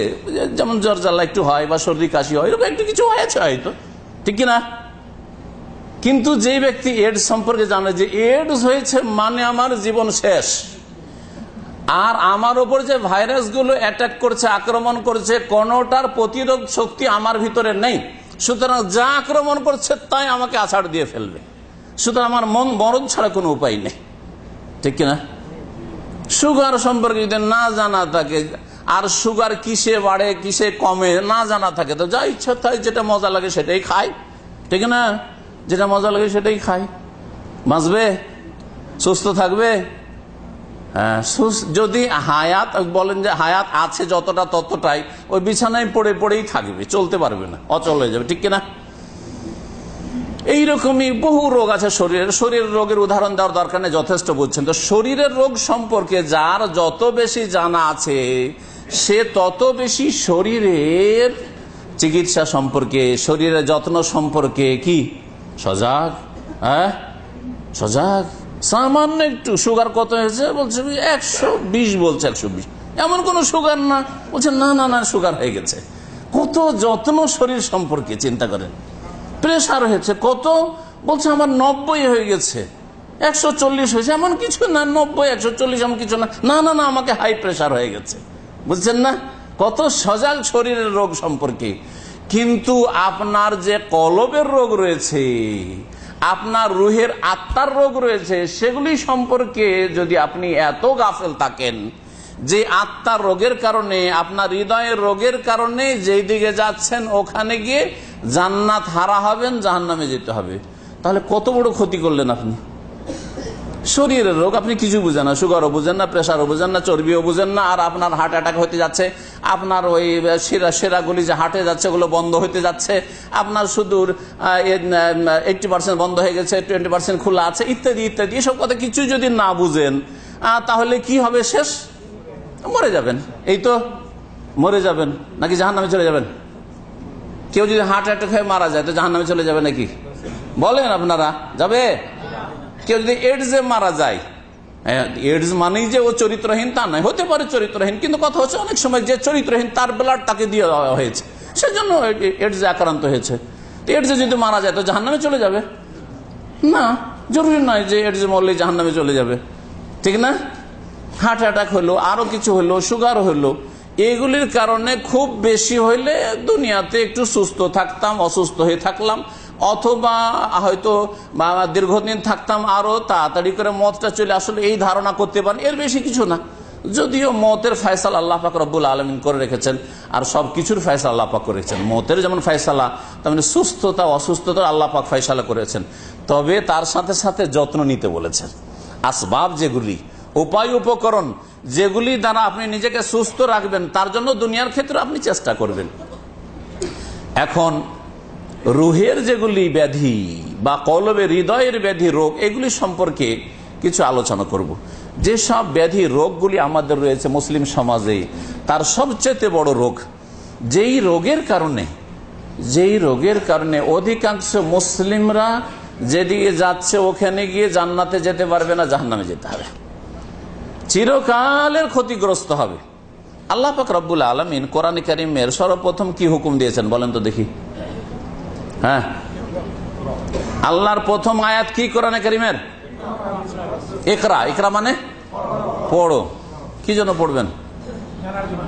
জানার জন্য, শিক্ষা, জ্ঞান অর্জনের জন্য। পড়লে কি হয়? জ্ঞান অর্জন হয়। পড়লে জ্ঞান অর্জন হয়। জি, আল্লাহ নবীকে ইকরা দিয়ে শুরু করেছেন কোরআন, তাই না? প্রথম হুকুম হচ্ছে পড়ো। জ্ঞান অর্জন করার উদ্দেশ্যে পড়তে হবে। আর জ্ঞান অর্জন করতে হবে প্রথম তিনটি বিষয় সম্পর্কে: আল্লাহ সম্পর্কে, আল্লাহ রসুল সাল্লাল্লাহু আলাইহি ওয়াসাল্লাম সম্পর্কে, আর আল্লাহর দিন সম্পর্কে। এই তিনটি বিষয় সম্পর্কে যে জ্ঞান অর্জন করতে হবে, এই সম্পর্কে প্রিয় নবী মুহাম্মদ রাসূলুল্লাহ সাল্লাল্লাহু আলাইহি সাল্লামের হাদিস, তালাবুল ইলমে ফরিদাতুন আলা কুল্লি মুসলিম। দিন ইসলাম সম্পর্কে, আল্লাহর বিধান সম্পর্কে জ্ঞান অর্জন করা ফরজ প্রত্যেক মুসলিমের ওপর। ফরজ প্রত্যেক মুসলিমের ওপর, নর হোক আর নারী হোক, প্রত্যেক মুসলিমের জন্য জ্ঞান অর্জন করা ফরজ। কতটা ফরজ? সবাইকে হুজুর হইতে হবে নাকি? হ্যাঁ, সবাইকে কামেল পাস করতে হবে নাকি? সবাইকে মাদ্রাসা পড়তে হবে নাকি? কতটা জানতে হবে তাহলে ফরজ? হ্যাঁ, যাতে তার দিনকে তার ব্যক্তি জীবনে সহিশুদ্ধভাবে পালন করতে পারে। আপনি আল্লাহ পাকের বিধানটাকে নিজের জীবনে যেন ঠিকভাবে পালন করতে পারেন। উদাহরণস্বরূপ, আল্লাহ সম্পর্কে আপনার আকীদা কি হবে এটা জানতে হবে আপনাকে। লা ইলাহা ইল্লাল্লাহর অর্থ জানতে হবে। ইমানের কয়টি খুঁটি আছে জানতে হবে। ইসলামের কয়টি খুঁটি আছে জানতে হবে। 5 ওয়াক্ত নামাজের শুরু থেকে শেষ পর্যন্ত তরিকা জানতে হবে। 5 ওয়াক্ত নামাজের ভিতরে কি বলবেন আর কখন কোনটা করবেন, আর ভুল হয়ে গেলে কোন ক্ষেত্রে সহসিদ্ধা রয়েছে, এতটা জানা ফরজ, ঠিক না? রোজা সম্পর্কে, রোজা রমজান মাস আসছে, তার আগে আপনি রোজা সম্পর্কে, রোজা কিসে ভঙ্গ হয়, রোজার বিধিবিধান, রোজা কখন থেকে শুরু হয়, কখন শেষ হয়, এগুলি জানতে হবে আপনাকে। হজ করার আগে হজের মাসাইল জানতে হবে। জাকাত দেওয়ার আগে জাকাতের বিষয়গুলি জানতে হবে, যে আমার কাছে 1 লাখ টাকা থাকলে কত টাকা দিতে হবে, এটা আপনাকে জানতে হবে। দুনিয়ার আপনার গরু ছাগল নেই, আর গরু ছাগলের জাকাত আপনাকে জানতে হবে জরুরি না, কিন্তু আপনার স্বর্ণ আছে, চাঁদি আছে, টাকা আছে, এগুলোর জাকাত কতটা লাগে, আর কোনটা কতটায় নেশাব হয়, আর আমার এত টাকাতে কত টাকা লাগবে, এগুলো জানতে হবে আপনাকে। তালাবুল ইলমে ফরিদাতুন আলা কুল্লি মুসলিম। আল্লাহ সম্পর্কে জ্ঞান অর্জন করা ফরজ। আল্লাহ রাসূল সাল্লাল্লাহু আলাইহি ওয়াসাল্লাম সম্পর্কে, রসুলকে রসুল কেন বলা হয়? রসুল মানে কি? রসুল মানে শুধু মৌখিক কথা, যে তার নাম আসলে শুধু আঙ্গুলে চুমা দিলাম, হ্যাঁ, আর তাকে নবী নূরের তৈরি, আর নবীর ছায়া ছিল না, নবীর এই হয়তো আর সেই হয়তো, নবী আলিমুল গায়ব, এগুলি করার জন্য না। নবী রসুল মানে আল্লাহর পক্ষ থেকে তিনি প্রেরিত, আল্লাহ তাকে পাঠিয়েছেন এই কথা জানিয়ে দেওয়ার জন্য আমাদেরকে, যে আমার বান্দাদের থেকে এইরকম ভাবে আমি ইবাদত বন্দেগী চাই, আমার বান্দাদের লাইফটা, জীবনটা এইরকম চাই। সুতরাং রসুলের মাধ্যমেই আল্লাহর বিধানটা নিতে হবে, আর কারো মাধ্যমে বিধান নেওয়া চলবে না। আপনাকে একজন হুজুর এসে বলছে যে এইরকম ভাবে আপনি আমল করেন, এই আমলটা করেন, আর আপনি একটু দেখলেন না চিন্তা করে যে এটা রাসূলুল্লাহ সাল্লাল্লাহু আলাইহি ওয়াসাল্লাম করেছেন কিনা, রাসূলুল্লাহ সাল্লাল্লাহু আলাইহি ওয়াসাল্লামের এর ওপর স্ট্যাম্প আছে কিনা, স্ট্যাম্প দেখতে হবে। আপনাকে যদি কেউ বলে দেয় যে আগামীকালকে মারজুক ক্যাম্পের ছুটি, মারজুক ক্যাম্পের যারা ওয়ার্কার রয়েছে তাদের আগামীকালকে ছুটি, মেনে নেবেন কি? মানবেন না মানবেন না? একজন এসে বলে যে কালকে ছুটি গো, কালকে ছুটি, মানবেন? কখন মানবেন? একটা নোটিশ যদি লটকে যায়, যেখানে নোটিশ লটকাবার জায়গা আছে, আর ওখানে যদি কোম্পানির কি থাকে, স্ট্যাম্প থাকে। স্ট্যাম্প না এমনি সাদা একটা কাগজে কেউ নোটিশ লাগিয়ে দিয়েছে, যেমন কারো একামা হাওড়াইতে একটা নোটিশ লাগিয়ে দিল, ওই রকম আগামীকালকে আপনাদের সকলের ছুটি, এই বলে একটা নোটিশ লাগানো আছে, স্ট্যাম্প নেই, মোদিরের সাইনও নেই, কফিলের সাইন নেই, আর ওতে স্ট্যাম্পও নেই। তো মানবেন যে কালকে ছুটি না ডিউটি যাবেন? মানবেন কি? কখনো মানবেন না। কিন্তু যদি সাইন থাকে বা স্ট্যাম্প থাকে, তাহলে মানবেন কি মানবেন না? ছুটি হতে পারে, তাদের কোনো কিছু আছে, বা একটা দিন ছুটি দিয়েছে, ইত্যাদি ইত্যাদি, ঠিক কিনা? মানবেন। তো রাসূলুল্লাহ সাল্লাল্লাহু আলাইহি ওয়াসাল্লামের স্ট্যাম্প থাকলো না, আর আপনি শরীয়ত ভাবে পালন করছেন, জিকির করছেন, দুরুদ পড়ছেন, নবীর দুরুদ না, নবীর জিকির না, নবীর তরিকার নামাজ না, আপনি পড়ছেন, চলবে? চলবে না। এটা হচ্ছে ইসলাম। এই হচ্ছে লা ইলাহা ইল্লাল্লাহ মুহাম্মাদুর রাসূলুল্লাহ পড়ার অর্থ এমনি নয়। তো বলছিলাম যে এলেম শেখা হচ্ছে প্রথম ফরজ। এখন প্রশ্ন হচ্ছে যে ফরজ তরক করলে, তরক করা বুঝেন? তরক করা মানে ছেড়ে দেওয়া। ফরজ ছাড়লে ছোট গুনাহ হয়, সাগীরা গুনাহ হয় না কাবীরা গুনাহ হয়? কাবীরা গুনাহ হয়। এটাও জানা আছে, দেখছেন না? জানা আছে, শুধু আপনাকে গাইড করছি। ফরজ ছাড়লে কাবীরা গুনাহ হয়। তাহলে ইসলাম সম্পর্কে জানলেন না, আকীদা সম্পর্কে জানলেন না, সহিহ ইবাদত বন্দেগীও জানলেন না, আপনি দ্বীন ইসলামের জ্ঞান অর্জন করলেন না, আর এই অবস্থায় দুনিয়া থেকে মারা গেলেন। তাহলে আপনি ফরজ তরক করে মরলেন না? মরলেন না। কাবিরা গুনাহ করে আপনার মৃত্যু হইল কি হইল না? কাবিরা গুনাহ করে যদি মারা যান তো জান্নাতে যেতে পারবেন কি? জান্নাতে যেতে পারবেন না। তাহলে সবচেয়ে বড় যেই রোগটি, যেই রোগের কারণে আমাদের দুনিয়া আখেরা ধ্বংস হতে যাচ্ছে, সেটা হচ্ছে ইসলাম শিক্ষার ক্ষেত্রে অনীহা। ইসলাম শিক্ষার ক্ষেত্রে 5টা রিয়ালও ব্যয় করতে চান না আপনি, কিন্তু আপনার ধরেন একটা কিছু শেখার প্রয়োজন রয়েছে, যেমন ড্রাইভিং শিখতে হবে, আপনাকে ড্রাইভিং শিখতে হবে, কম্পিউটার শিখতে হবে। এই যে ভাই এডিটিং বুঝেন, এডিটিং এখানে রেকর্ডিংও বুঝেন আর এডিটিং বুঝেন, কিন্তু আপনার শখ হইল যে ভাই এই কাজটা অল্প লোকই জানে দেশ, আমি এটা শিখবো, এই পেশাটা, এই রেকর্ডিং করা আর এডিটিং করা, এই ক্যামেরা সম্পর্কে আর এডিটিং করে যে প্রচার মাধ্যমগুলিতে এটা শিখবো। শেখার জন্য যদি 10 রিয়াল যেতে 10 রিয়াল আসতে, বরং 20 রিয়াল যেতে 20 রিয়াল আসতে, হ্যাঁ। অথবা ড্রাইভিংটা যদি লাইসেন্স বেরিয়ে আসে তাহলে আমার স্যালারি বাড়বে, প্রমোশন হবে। আমি আমের লেবার ছিলাম, এখন আমার বেতন বেড়ে যাবে। এখান থেকে ড্রাইভিং স্কুল যেতে যদি 20 টাকা যেতে 20 টাকা আসতে, 15 দিন ধরে আপনাকে যাওয়া আসা করতে হবে। যাবেন না? যাবেন না? এই শিক্ষা দিয়ে, ড্রাইভিং শিখে আর এডিটিং শিখে আপনার লাভটা কি হবে? আখেরাতের লাভ হবে না দুনিয়ার লাভ হবে? দুনিয়ার লাভ হবে, দুনিয়ার লাভ হবে। তা হালাল কাজে যদি ব্যয় করেন, গুনার কাজে করেন, তাহলে তো দুনিয়া তো ক্ষতিগ্রস্ত, আপনি আল্লাহর গজব, আর আখেরাত তো খারাপ করলেন। আপনি এডিটিং শিখে মেলা লোক গুনার কাজ করছে, ফিল্মের এডিটিং করছে, দ্বীন ইসলামের এডিটিং না করে ফিল্মের এডিটিং করছে। হ্যাঁ, কত গুনাহ করছে এই দিয়ে। তো আপনি দুনিয়ার শিক্ষার জন্য 20 রিয়াল ডেইলি খরচ করা বা 20-40 রিয়াল খরচ করা আপনার আপত্তি নেই, অসুবিধা নেই। কিন্তু দ্বীন ইসলাম শিক্ষার ক্ষেত্রে আপনার ঘরে এসেও যদি শিখাইতে আসে, আওজাম ক্যাম্পেও যদি চলে আসা হয়, মসজিদে এসে দার্স দেওয়া হচ্ছে, আর আপনি ঘরে বসে আছেন, না শিখবেন না, আপনি শিখবেন না, আপনি কিয়ামতের দিনে কি জবাব দিবেন? আপনি যে সবচেয়ে বড় ফরজ যা দিয়ে আল্লাহ কোরআন শুরু করেছেন, ইকরা বিসমি রাব্বিকাল্লাযী খালাক, খালাকাল ইনসানা মিন আলাক, ইকরা ওয়া রাব্বুকাল আকরাম, 2 বার করে ইকরা, তারপরে আল্লাযী আল্লামা বিল কালাম, আল্লামা, তারপরে ইলমের কথা, আল্লামাল ইনসানা মা লাম ইয়ালাম, 2 বার করে আল্লামা, আর 2 বার করে ইকরা, আর কলমের কথা একবার বলেছেন। তাহলে 5টি এমন কথা এই কয়টি আয়াতে, যে কোরআনের প্রথম আয়াত নাযিল হয়েছে, এমন ভাবে বলা হয়েছে যাতে শিক্ষা অর্জন করার জন্য, জ্ঞান অর্জন করার জন্য গুরুত্ব দেওয়া হয়েছে, হুকুম দেওয়া হয়েছে। এটা হচ্ছে ইসলামের প্রথম হুকুম। এই ফরজ যদি আপনি ছেড়ে দেন, তাহলে কি করে আপনি জান্নাত পাবেন বলুন দেখি? এটা হচ্ছে প্রথম ফরজ। যেই গুনাহটি আমাদের ব্যাপক আকার ধারণ করেছে, আজকাল বড় বড় নেতা হতে চলেছে দেশে, ছোট নেতা চেয়ারম্যান ছিল এমপি হতে চলেছে, এমপি ছিল মিনিস্টার হতে চলেছে, দুনিয়ার অনেক কিছু বুঝে, নেতৃত্বের অনেক কিছু বুঝে, ব্যবসা বাণিজ্যের ছোট একটা ব্যবসায়ী, ক্ষুদ্র ব্যবসায়ী ছিল, বড় বিজনেসের মালিক হয়েছে, যথেষ্ট বুঝে। একজন লোক এখানে দামামে আমাদের এক ভাই চাকরি করত, মাত্র 700 টাকা বেতনে, এখন কোটি কোটি টাকার তার কাপড়ের দোকান রয়েছে। পাকিস্তান থেকে, ভারত থেকে সে কাপড় নিয়ে গিয়ে বাংলাদেশে কোটি কোটি টাকার তার দোকান। মাশাআল্লাহ, তাবারাক আল্লাহ যেন হালাল রুজিতে বরকত দান করেন। তাহলে এইসব ক্ষেত্রে আমরা যথেষ্ট মেহনত করি, কিন্তু দিনের ক্ষেত্রে আমরা দিন শিখলাম না, তাহলে আল্লাহ পাক রব্বুল আলামিনের কাছে কি জবাব দিব? দুনিয়ার ক্ষেত্রে অনেক উন্নতি করে গেছি, কেউ পয়সার ক্ষেত্রে, কেউ নেতৃত্বের ক্ষেত্রে, কেউ দুনিয়ার আপনার পোস্টের ক্ষেত্রে অনেক উন্নতি করেছেন, কিন্তু দিনের ক্ষেত্রে সৌদি আরবে আসলেন 0 হয়ে, আর ফিরেও গেলেন 0 হয়ে। একটি আয়াত কোরআনে কারীমের আমি মাঝে মাঝে বলি, আল্লাহ পাক বলছেন, ওমান কানা ফি হাযিহি আমা ফাহুয়া ফিল আখিরাতি আমা, ওমান কানা ফি হাযিহি আমা ফাহুয়া ফিল আখিরাতি আমা। কেউ যদি দুনিয়াতে, আয়াতের সঠিক তাফসীরটা বলছে, কেউ যদি দুনিয়াতে অন্ধ হয়ে থেকে যায়, সহিহ আকীদা জানলো না, সহি ইসলাম জানলো না, হ্যাঁ, হালাল হারাম জানলো না, আমলও করলো না, অন্ধ হয়ে বে আমল আর বে ইলিম, এলিমও নেই আমলও নেই, এই অবস্থায় চলে গেল, অন্ধ। আল্লাহ বলেছেন কি ফাহুয়া ফিল আখিরাতে আমা, সে আখিরাতে কি হয়ে উঠবে? অন্ধ হয়ে উঠবে। ফাহুয়া ফিল আখিরাতে আমা।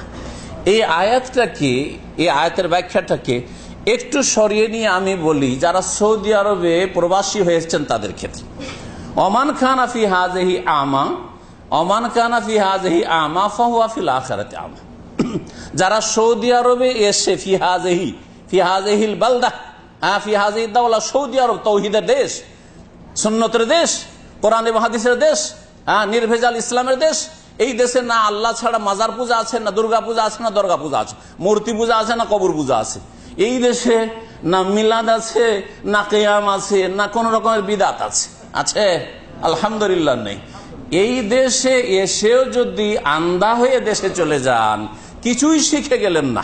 ওমান কানা ফি হাযিহি আমা, সৌদি আরবে আসলেন আর 10 বছর থাকলেন, আর দাম্মামের কাছাকাছি থাকলেন, রিয়াজের মতো শহরে থাকলেন, জেদ্দার মতো শহরে থাকলেন, এমন এমন শহরে থাকলেন যেখানে ইসলামিক সেন্টার রয়েছে। একেবারে ছোট থেকে ছোট শহরে ইসলামিক সেন্টার রয়েছে। গত 1-2 মাস আগে এমন একটা ছোট্ট শহরে গেলাম, যেটা 15 বছর আগে একটা গ্রাম ছিল, জালাজের গ্রাম। এগুলো গ্রাম, বেদুইন এলাকা ছিল। ওখানেও ইসলামিক সেন্টার আছে।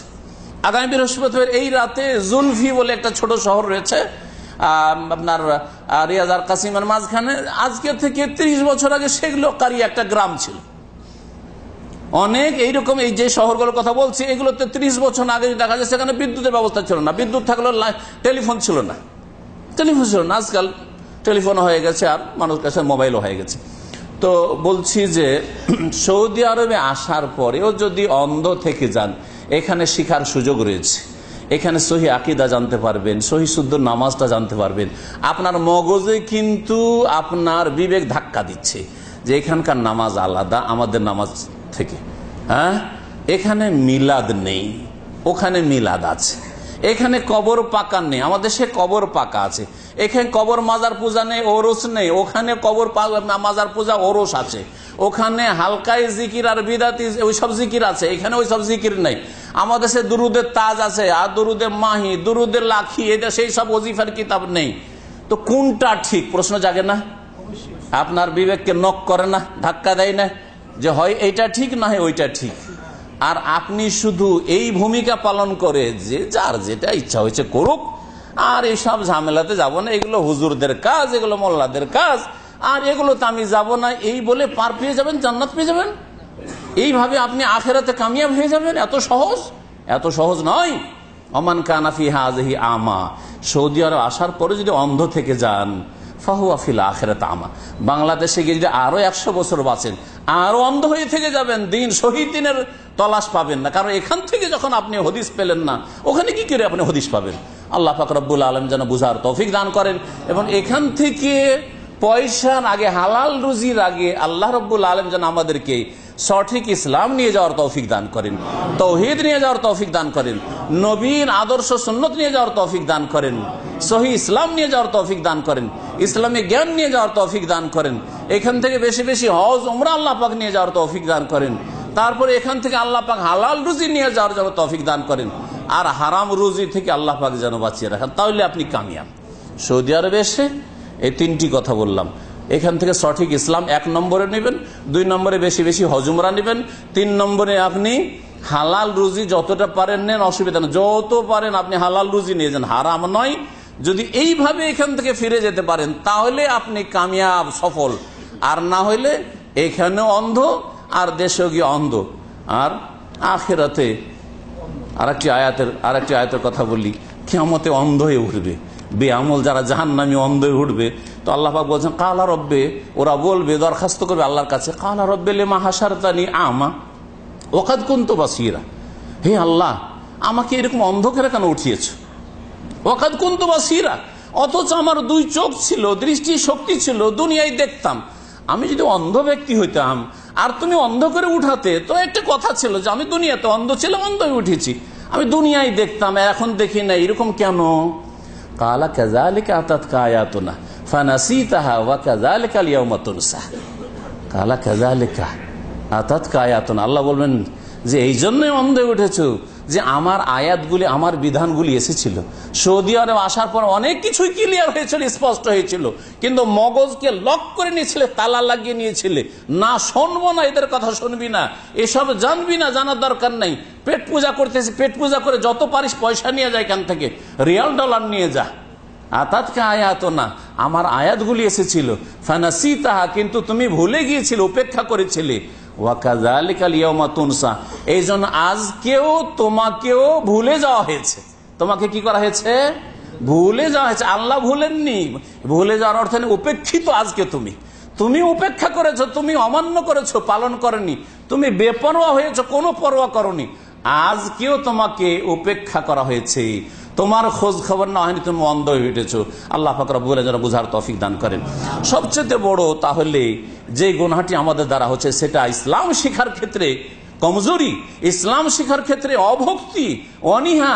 পয়সা তো খরচ করতে চাই না, ঘরেও যদি চলে আসে তারপরেও শিখার সময় নেই, খেলতামাশা করছি, অথবা ঘোরাফেরা করছি, অথবা পাপে লেগে আছি, কিন্তু নেকির মজলিসে আসতে পারি না। আল্লাহ পাক যেন বুঝার তৌফিক দান করেন।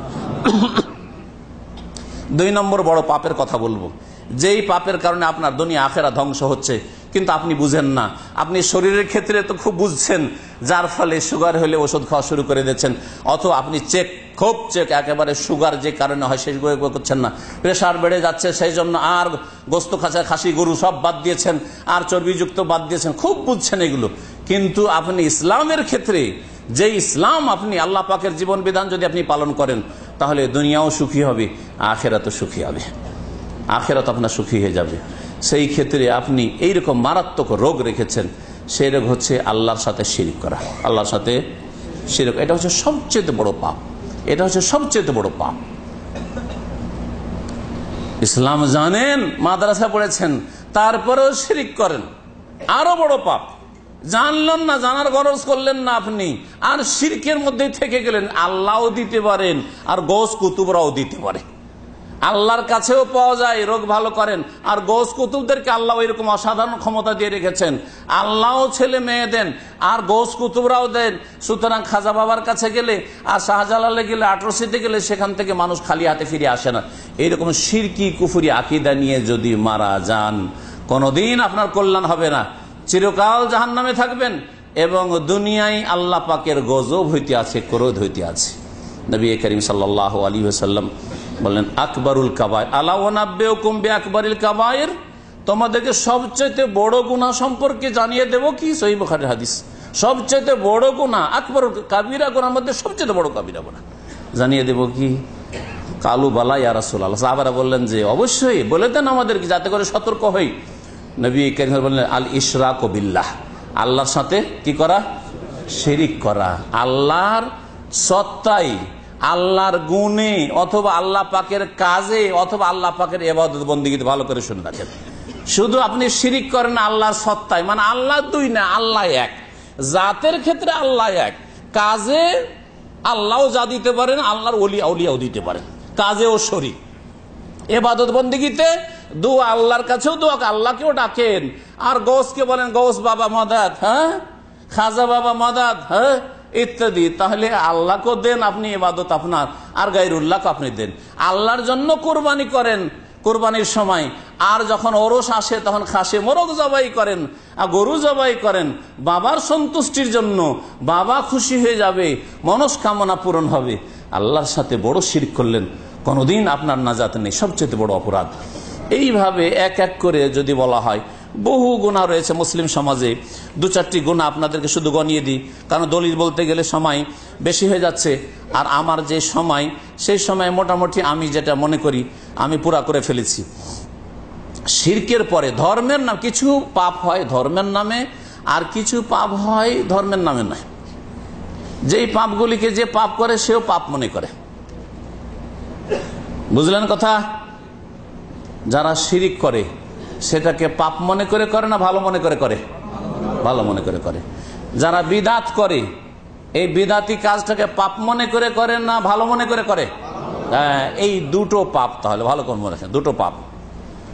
শিরিক করা, কবর মাজার পূজা করে, আর মনে করে আমি চুরি করার মতো অপরাধ করছি, মনে করে কি? হ্যাঁ, মিথ্যা কথা বলার মতো অপরাধ করছি বলে কি না, বড়ই নেকির কাজ করছি, এটাই তো ইসলাম, ঠিক না?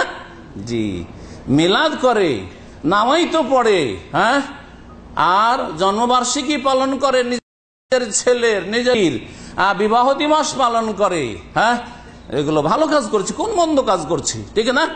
ওয়াহুম ইয়াহসাবুন আন্নাহুম ইহসিনুনা সুনআ, আল্লাহ পাক সূরা কাহফ বলছেন তাদের ধারণা যে খুব ভালো কাজ করে যাচ্ছে, কিন্তু এরা হচ্ছে সবচেয়ে বেশি ক্ষতিগ্রস্ত কাজ করেও। তো শিরক এবং বিদাত, শিরক করলে অতীতের সমস্ত আমল ধ্বংস হয়ে যায়, আর বিদাত করলে যেই কাজটার মধ্যে বিদাত করলেন ওই আমলটা ধ্বংস হয়ে যায়।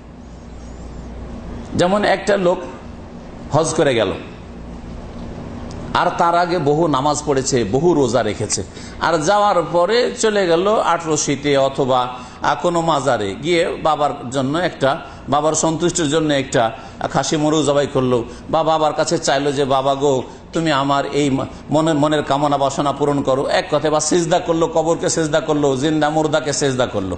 তাহলে এতে কি হইল? অতীতের সমস্ত আমল ধ্বংস হয়ে গেল। বিদাতের ক্ষেত্রে নামাজ পড়লো, আর নামাজের মধ্যে নাওয়াইতো পড়লো, উচ্চারণ করে নিয়ত পড়লো, নবী করেননি, জীবনে করেননি, আরে আবু হানিফা করেননি। কেউ যদি প্রমাণ করতে আবু হানিফা করেছে, আর সে বলে যে আমি হানাফি, সুতরাং আবু হানিফা করেছেন সেজন্য করব, বলবো করো, যদিও সেটা শরীয়ত না হোক। তুমি যখন বলছো যে আবু হানিফার মযহাবে আছি, আর আবু হানিফা থেকে প্রমাণ করে দিতে পেরেছো, তো করো, আল্লাহর রাস্তে করো।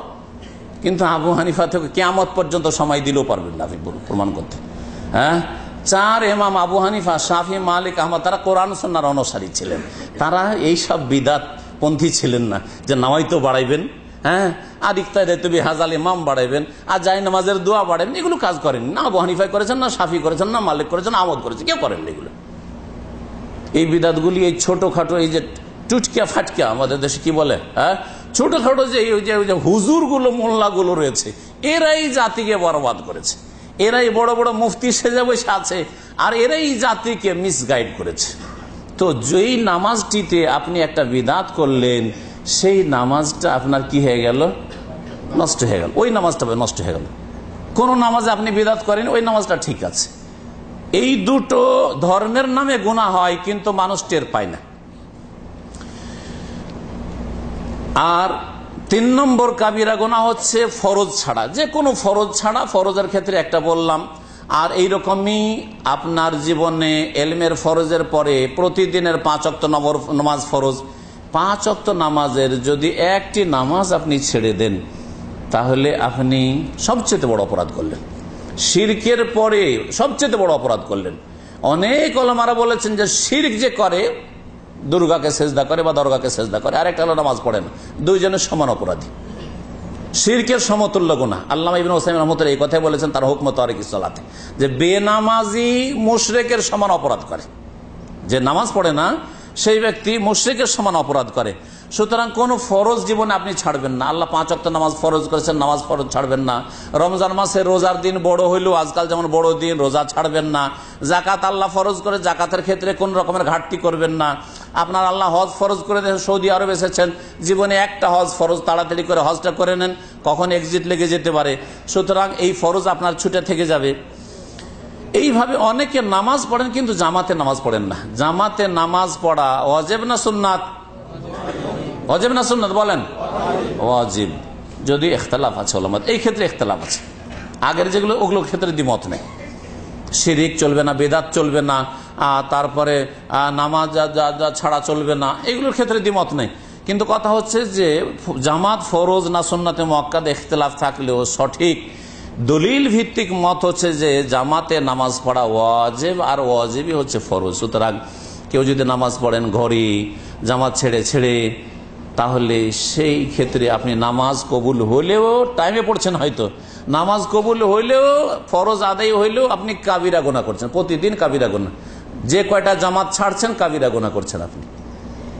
আর নামাজকে টাইমে পড়তে হবে, টাইম পার করে পড়লে ওই নামাজ কবুল হয় না।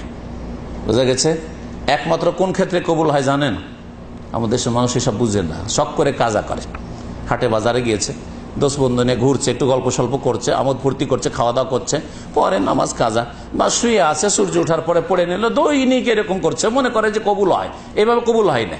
কোন দুটি ক্ষেত্রে কাজা বৈধ রয়েছে? একটা হচ্ছে ভুলে যাওয়া, নামাজটা ভুলে গেছিলেন, নামাজ ভুলে গেছিলেন, যখনই মনে হবে আপনি পড়ে নেন, কোনো গুনাহ নেই, কোনো গুনাহ নেই। অথবা কি হয়েছিল? অনিচ্ছাকৃত ঘুমিয়েছিল, শুধু বললে হবে না, কারণ আজকাল অধিকাংশ মুসলিমরা ইচ্ছা করে ঘুমায় যে পরে পড়ে নেব, সূর্য ওঠার পরে পড়ে নেব, এটা চলবে না। অনিচ্ছাকৃত, ইচ্ছা ছিল যে ফজরের ওয়াক্তে উঠবো, কিন্তু আপনি উঠতে পারলেন, শুধু ইচ্ছা থাকবে না তদবির থাকবে? ইচ্ছা আছে কিন্তু কোনো চেষ্টা নেই, চলবে? এয়ারপোর্ট যাওয়ার ইচ্ছা আছে কিন্তু কোনো চেষ্টা নেই, মানে অ্যালার্ম লাগাননি, কোনো সাথী ভাইকে বলেননি যে ভাই ওই রাত 2টার সময় এয়ারপোর্টে বেরোইতে হবে, আমি একটু ঘুমাচ্ছি, উঠিয়ে দিও। এভাবে কোনোদিন ঘুমান কি? ঘুমান? কোনোদিন ঘুমান না। দুনিয়ার ক্ষেত্রে কিন্তু এইরকম ভাবে নাকে তেল দিয়ে ঘুমান না। আপনি যদি ইচ্ছা করে ঘুমান যে অসুবিধা নেই, সূর্য উঠে গেল, অসুবিধা নেই, জাগতে পারলে ফজর পড়লাম জামাতে, আর না হলে পরে পড়ে নেবো, তাহলে আপনি গুনাহগার, গুনাহর নিয়ত নিয়ে আপনি ঘুমিয়েছেন। এই অবস্থায় মারা গেলে পাপের অবস্থায় আপনার কাবিরা গুনাহর অবস্থায় মওত হবে, কারণ আপনি কাবিরা গুনাহর নিয়ত করে অসৎ উদ্দেশ্যে আপনি ঘুমিয়েছেন।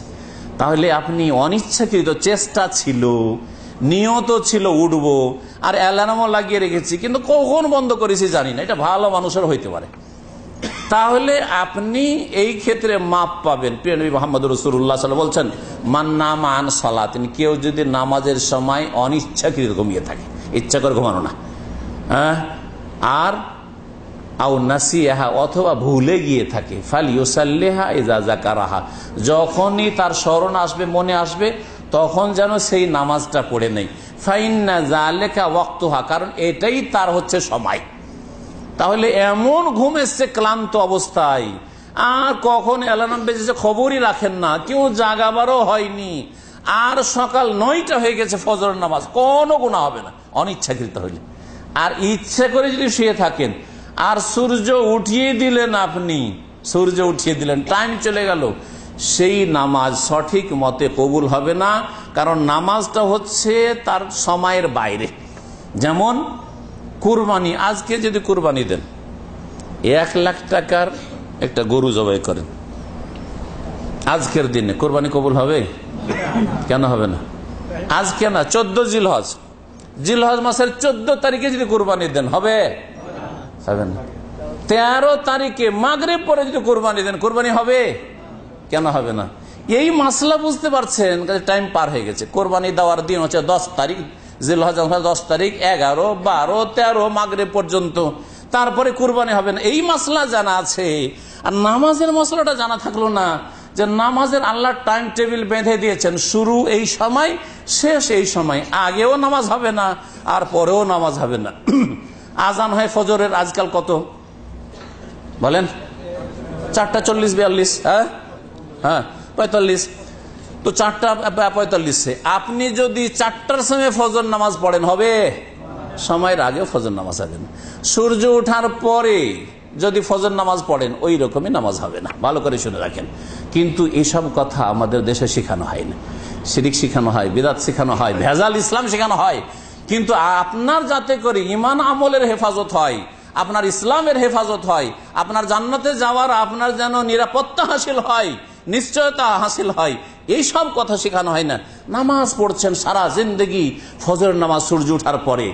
শহরের, আজকাল শহরে যারা বসবাস করে তাদের রোগ, রাত্রে দীর্ঘ সময় ধরে টিভি দেখে অথবা গল্প গুজব করে, মেহমান অতিথি আছে, রাত 12টা 1টা না হলে ঘুমায় না শহরের লোকেরা, আর আরামসে ঘুমিয়ে থাকে। 5 ওয়াক্ত নামাজ পড়ে, কিন্তু সূর্য ওঠার পরে ফজর পড়ে, এই নামাজ কবুল হয় না, তার নামাজ মাইনাস, পড়লেও কবুল হয় না। ভালো করে শুনে রাখেন, এই হচ্ছে দিন ইসলাম। সুতরাং দিন ইসলামকে ওইভাবে বুঝেন যেভাবে আল্লাহ পাক রব্বুল আলামিন নাযিল করেছে, যেভাবে রাসূলুল্লাহ সাল্লাল্লাহু আলাইহি সাল্লাম পৌঁছে গেছেন। আল্লাহর ওয়াস্তে ফজর নামাজ মসজিদে এসে পড়ার চেষ্টা করবেন।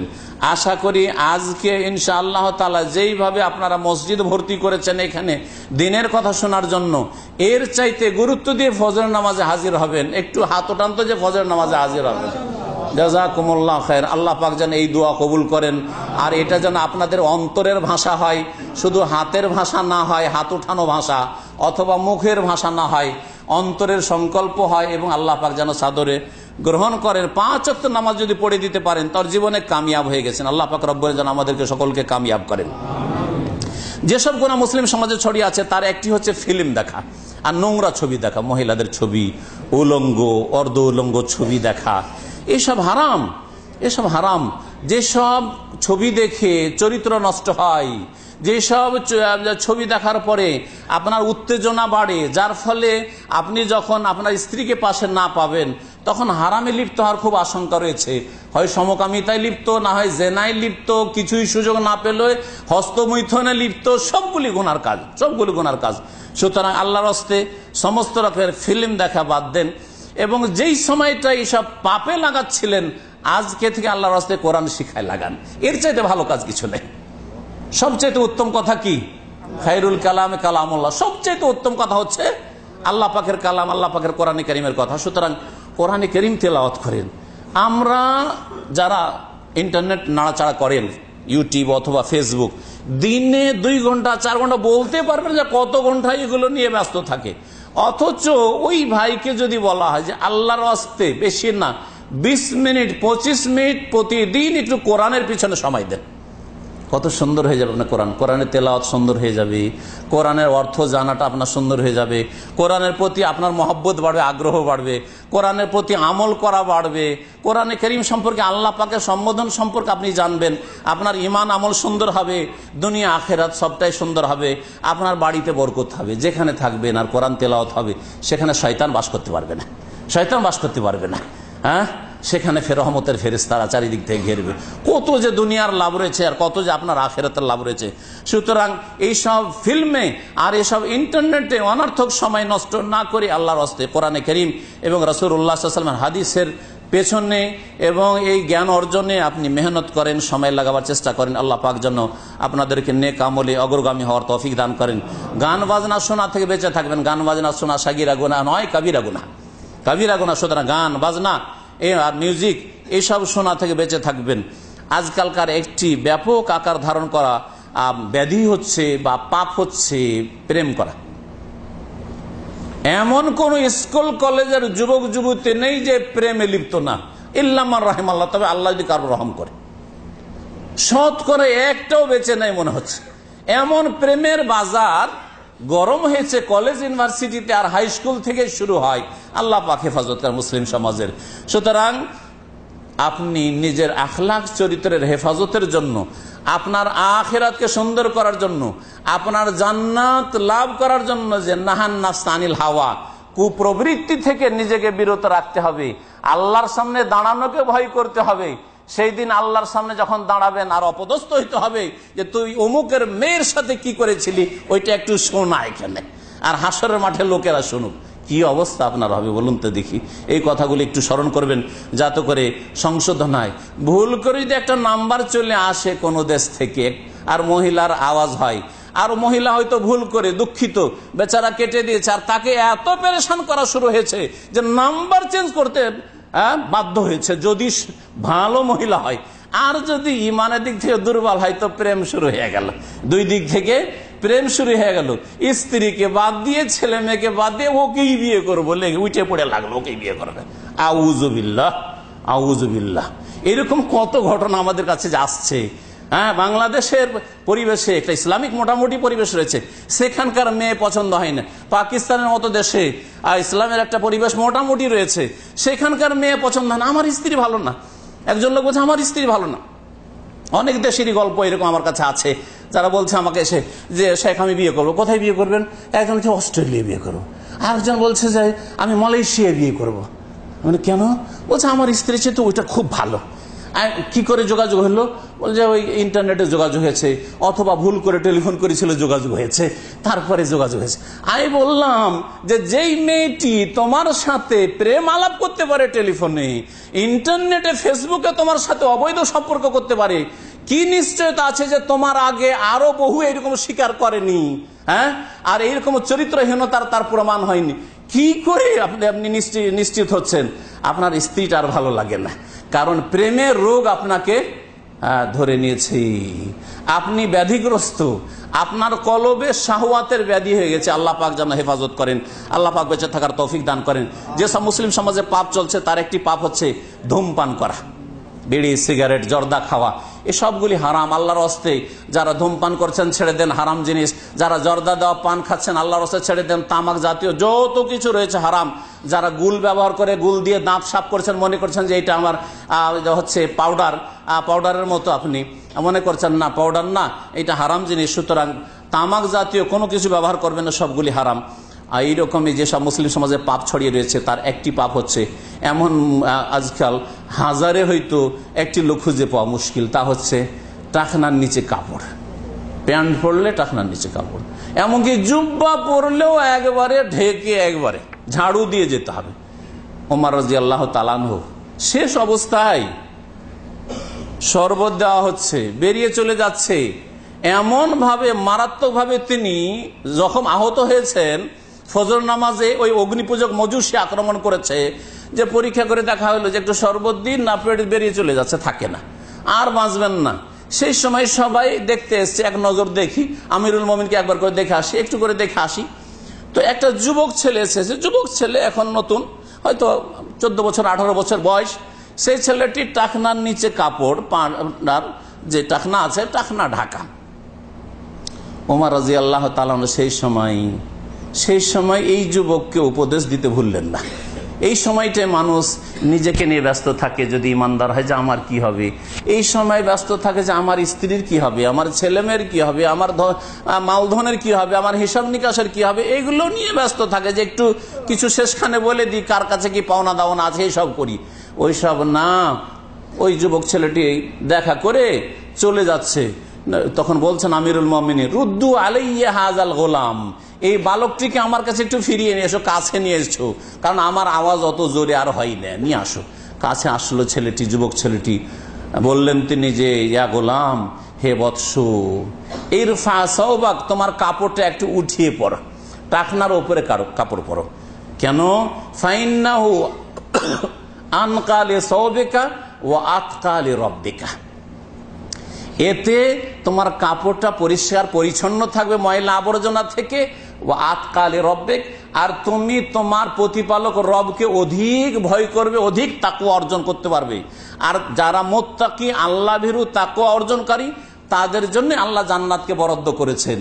সারিউ ইলা মাগফিরাতিন মির রাব্বিকুম ওয়া জান্নাতিন আরদুহাস সামাওয়াতু ওয়াল আরদু উইদ্দাত লিল মুত্তাকিন। জান্নাত কার জন্য তৈরি করা হয়েছে? আল্লাহ বলছেন মুত্তাকিনদের জন্য তৈরি করা হয়েছে। তাহলে টাকনার নিচে যদি আপনার কাপড় থাকে, তাহলে আপনার মধ্যে তাকওয়া নেই, আল্লাহ ভীরুতা নেই, জাহান্নামের আযাব থেকে বাঁচতে চান না। কারণ প্রিয় নবী মুহাম্মদ রাসূলুল্লাহ সাল্লাল্লাহু আলাইহি ওয়াসাল্লাম, সহিহ বুখারী হাদিস, মা আসফালা মিনাল কাবাইনি মিনাল ইজারি ফিন্নার, টাকনার নিচে যে কাপড়টুকু যাবে, যতটুকু যাবে, অতটুকু জাহান্নামে যাবে। আপনি জান্নাতে যাবেন আর আপনার টাকনার নিচে জাহান্নামে থাকবে, মানে ওটিকে কেটে দেওয়া হবে নাকি? হ্যাঁ, না আপনাকে জাহান্নামের চরে রাখা, চর বুঝেন তো, হ্যাঁ, যেখানে অল্প অল্প পানি থাকে, জাহান্নামের চরে রাখা হবে আবু তালেবের মতো, হালকা শাস্তি দেওয়া হবে, যাতে আপনার টাকনা পর্যন্ত আগুন হবে। কিন্তু তাতে কি হবে? যেমন আবু তালেবের শাস্তি সম্পর্কে নবী করিম সাল্লাল্লাহু আলাইহি ওয়াসাল্লামের সহিহ হাদিস সহিহ মুসলিমে, যে টাকনা পর্যন্ত একটি স্যান্ডেল থাকবে, ওই টাকনার নিচে পর্যন্ত স্যান্ডেলটি থাকবে, কিন্তু ইয়াগলি মিন হোমা দেমাগুহু, আবু তালেবের এই নিম্ন শাস্তি, সবচাইতে হালকা শাস্তি হবে জাহান্নামে। সেই শাস্তিতে তার মগজ টকবক টকবক করে ফুটতে থাকবে, ফুটন্ত অবস্থায় থাকবে জাহান্নামে। তাহলে আপনার জন্য যে সহিহ বুখারীর হাদিস, যাতে কোনো সন্দেহ নেই যে টাকনার নিচে যদি কাপড় যায়, জুব্বাই হোক আর লুঙ্গি হোক আর ফুল প্যান্ট হোক আর পায়জামাই হোক, যে কোনো কাপড় হোক না কেন, জাহান্নামে যেতে হবে, এটা বুঝতে পারছেন না? আল্লাহ পাক রব্বুল আলামিনের পক্ষ থেকে বলে দেওয়া হয়েছে, রাসূলুল্লাহ সাল্লাল্লাহু আলাইহি ওয়াসাল্লামের কথাও ওহী, যেমন কোরআনে কারীমের কথা ওহী। আর বেশি লম্বা না করে এখানে আমার আলোচনা শেষ করছি। আল্লাহ পাক রব্বুল আলামিন যেন আমাদেরকে সমস্ত রকমের গুনাহ থেকে বেঁচে থাকার তৌফিক দান করেন। আল্লাহ পাক রব্বুল ফরজ ওয়াজিবের হেফাজতের যেন তৌফিক দান করেন। সুন্নাত মুস্তাহাব কাজ বেশি বেশি যেন করার তৌফিক দান করেন। আল্লাহ পাকের অসন্তুষ্টির কাজ থেকে, কথা থেকে আমাদেরকে বেঁচে থাকার যেন তৌফিক দান করেন। আল্লাহ পাক রব্বুল আলামিন দুনিয়াকে 2 নম্বরে রেখে দুনিয়াতেও যেন বরকত দান করেন, আর আখিরাতকে 1 নম্বরে রাখার যেন তৌফিক দান করেন। ربنا آتنا في الدنيا حسنة وفي الآخرة حسنة وقنا عذاب النار ربنا ظلمنا أنفسنا وإن لم تغفر لنا وترحمنا لنكونن من الخاسرين ربنا اغفر لنا ولإخواننا الذين سبقونا بالإيمان ولا تجعل في قلوبنا غلا للذين آمنوا ربنا إنك رؤوف رحيم سبحان ربك رب العزة عما يصفون وسلام على المرسلين والحمد لله رب العالمين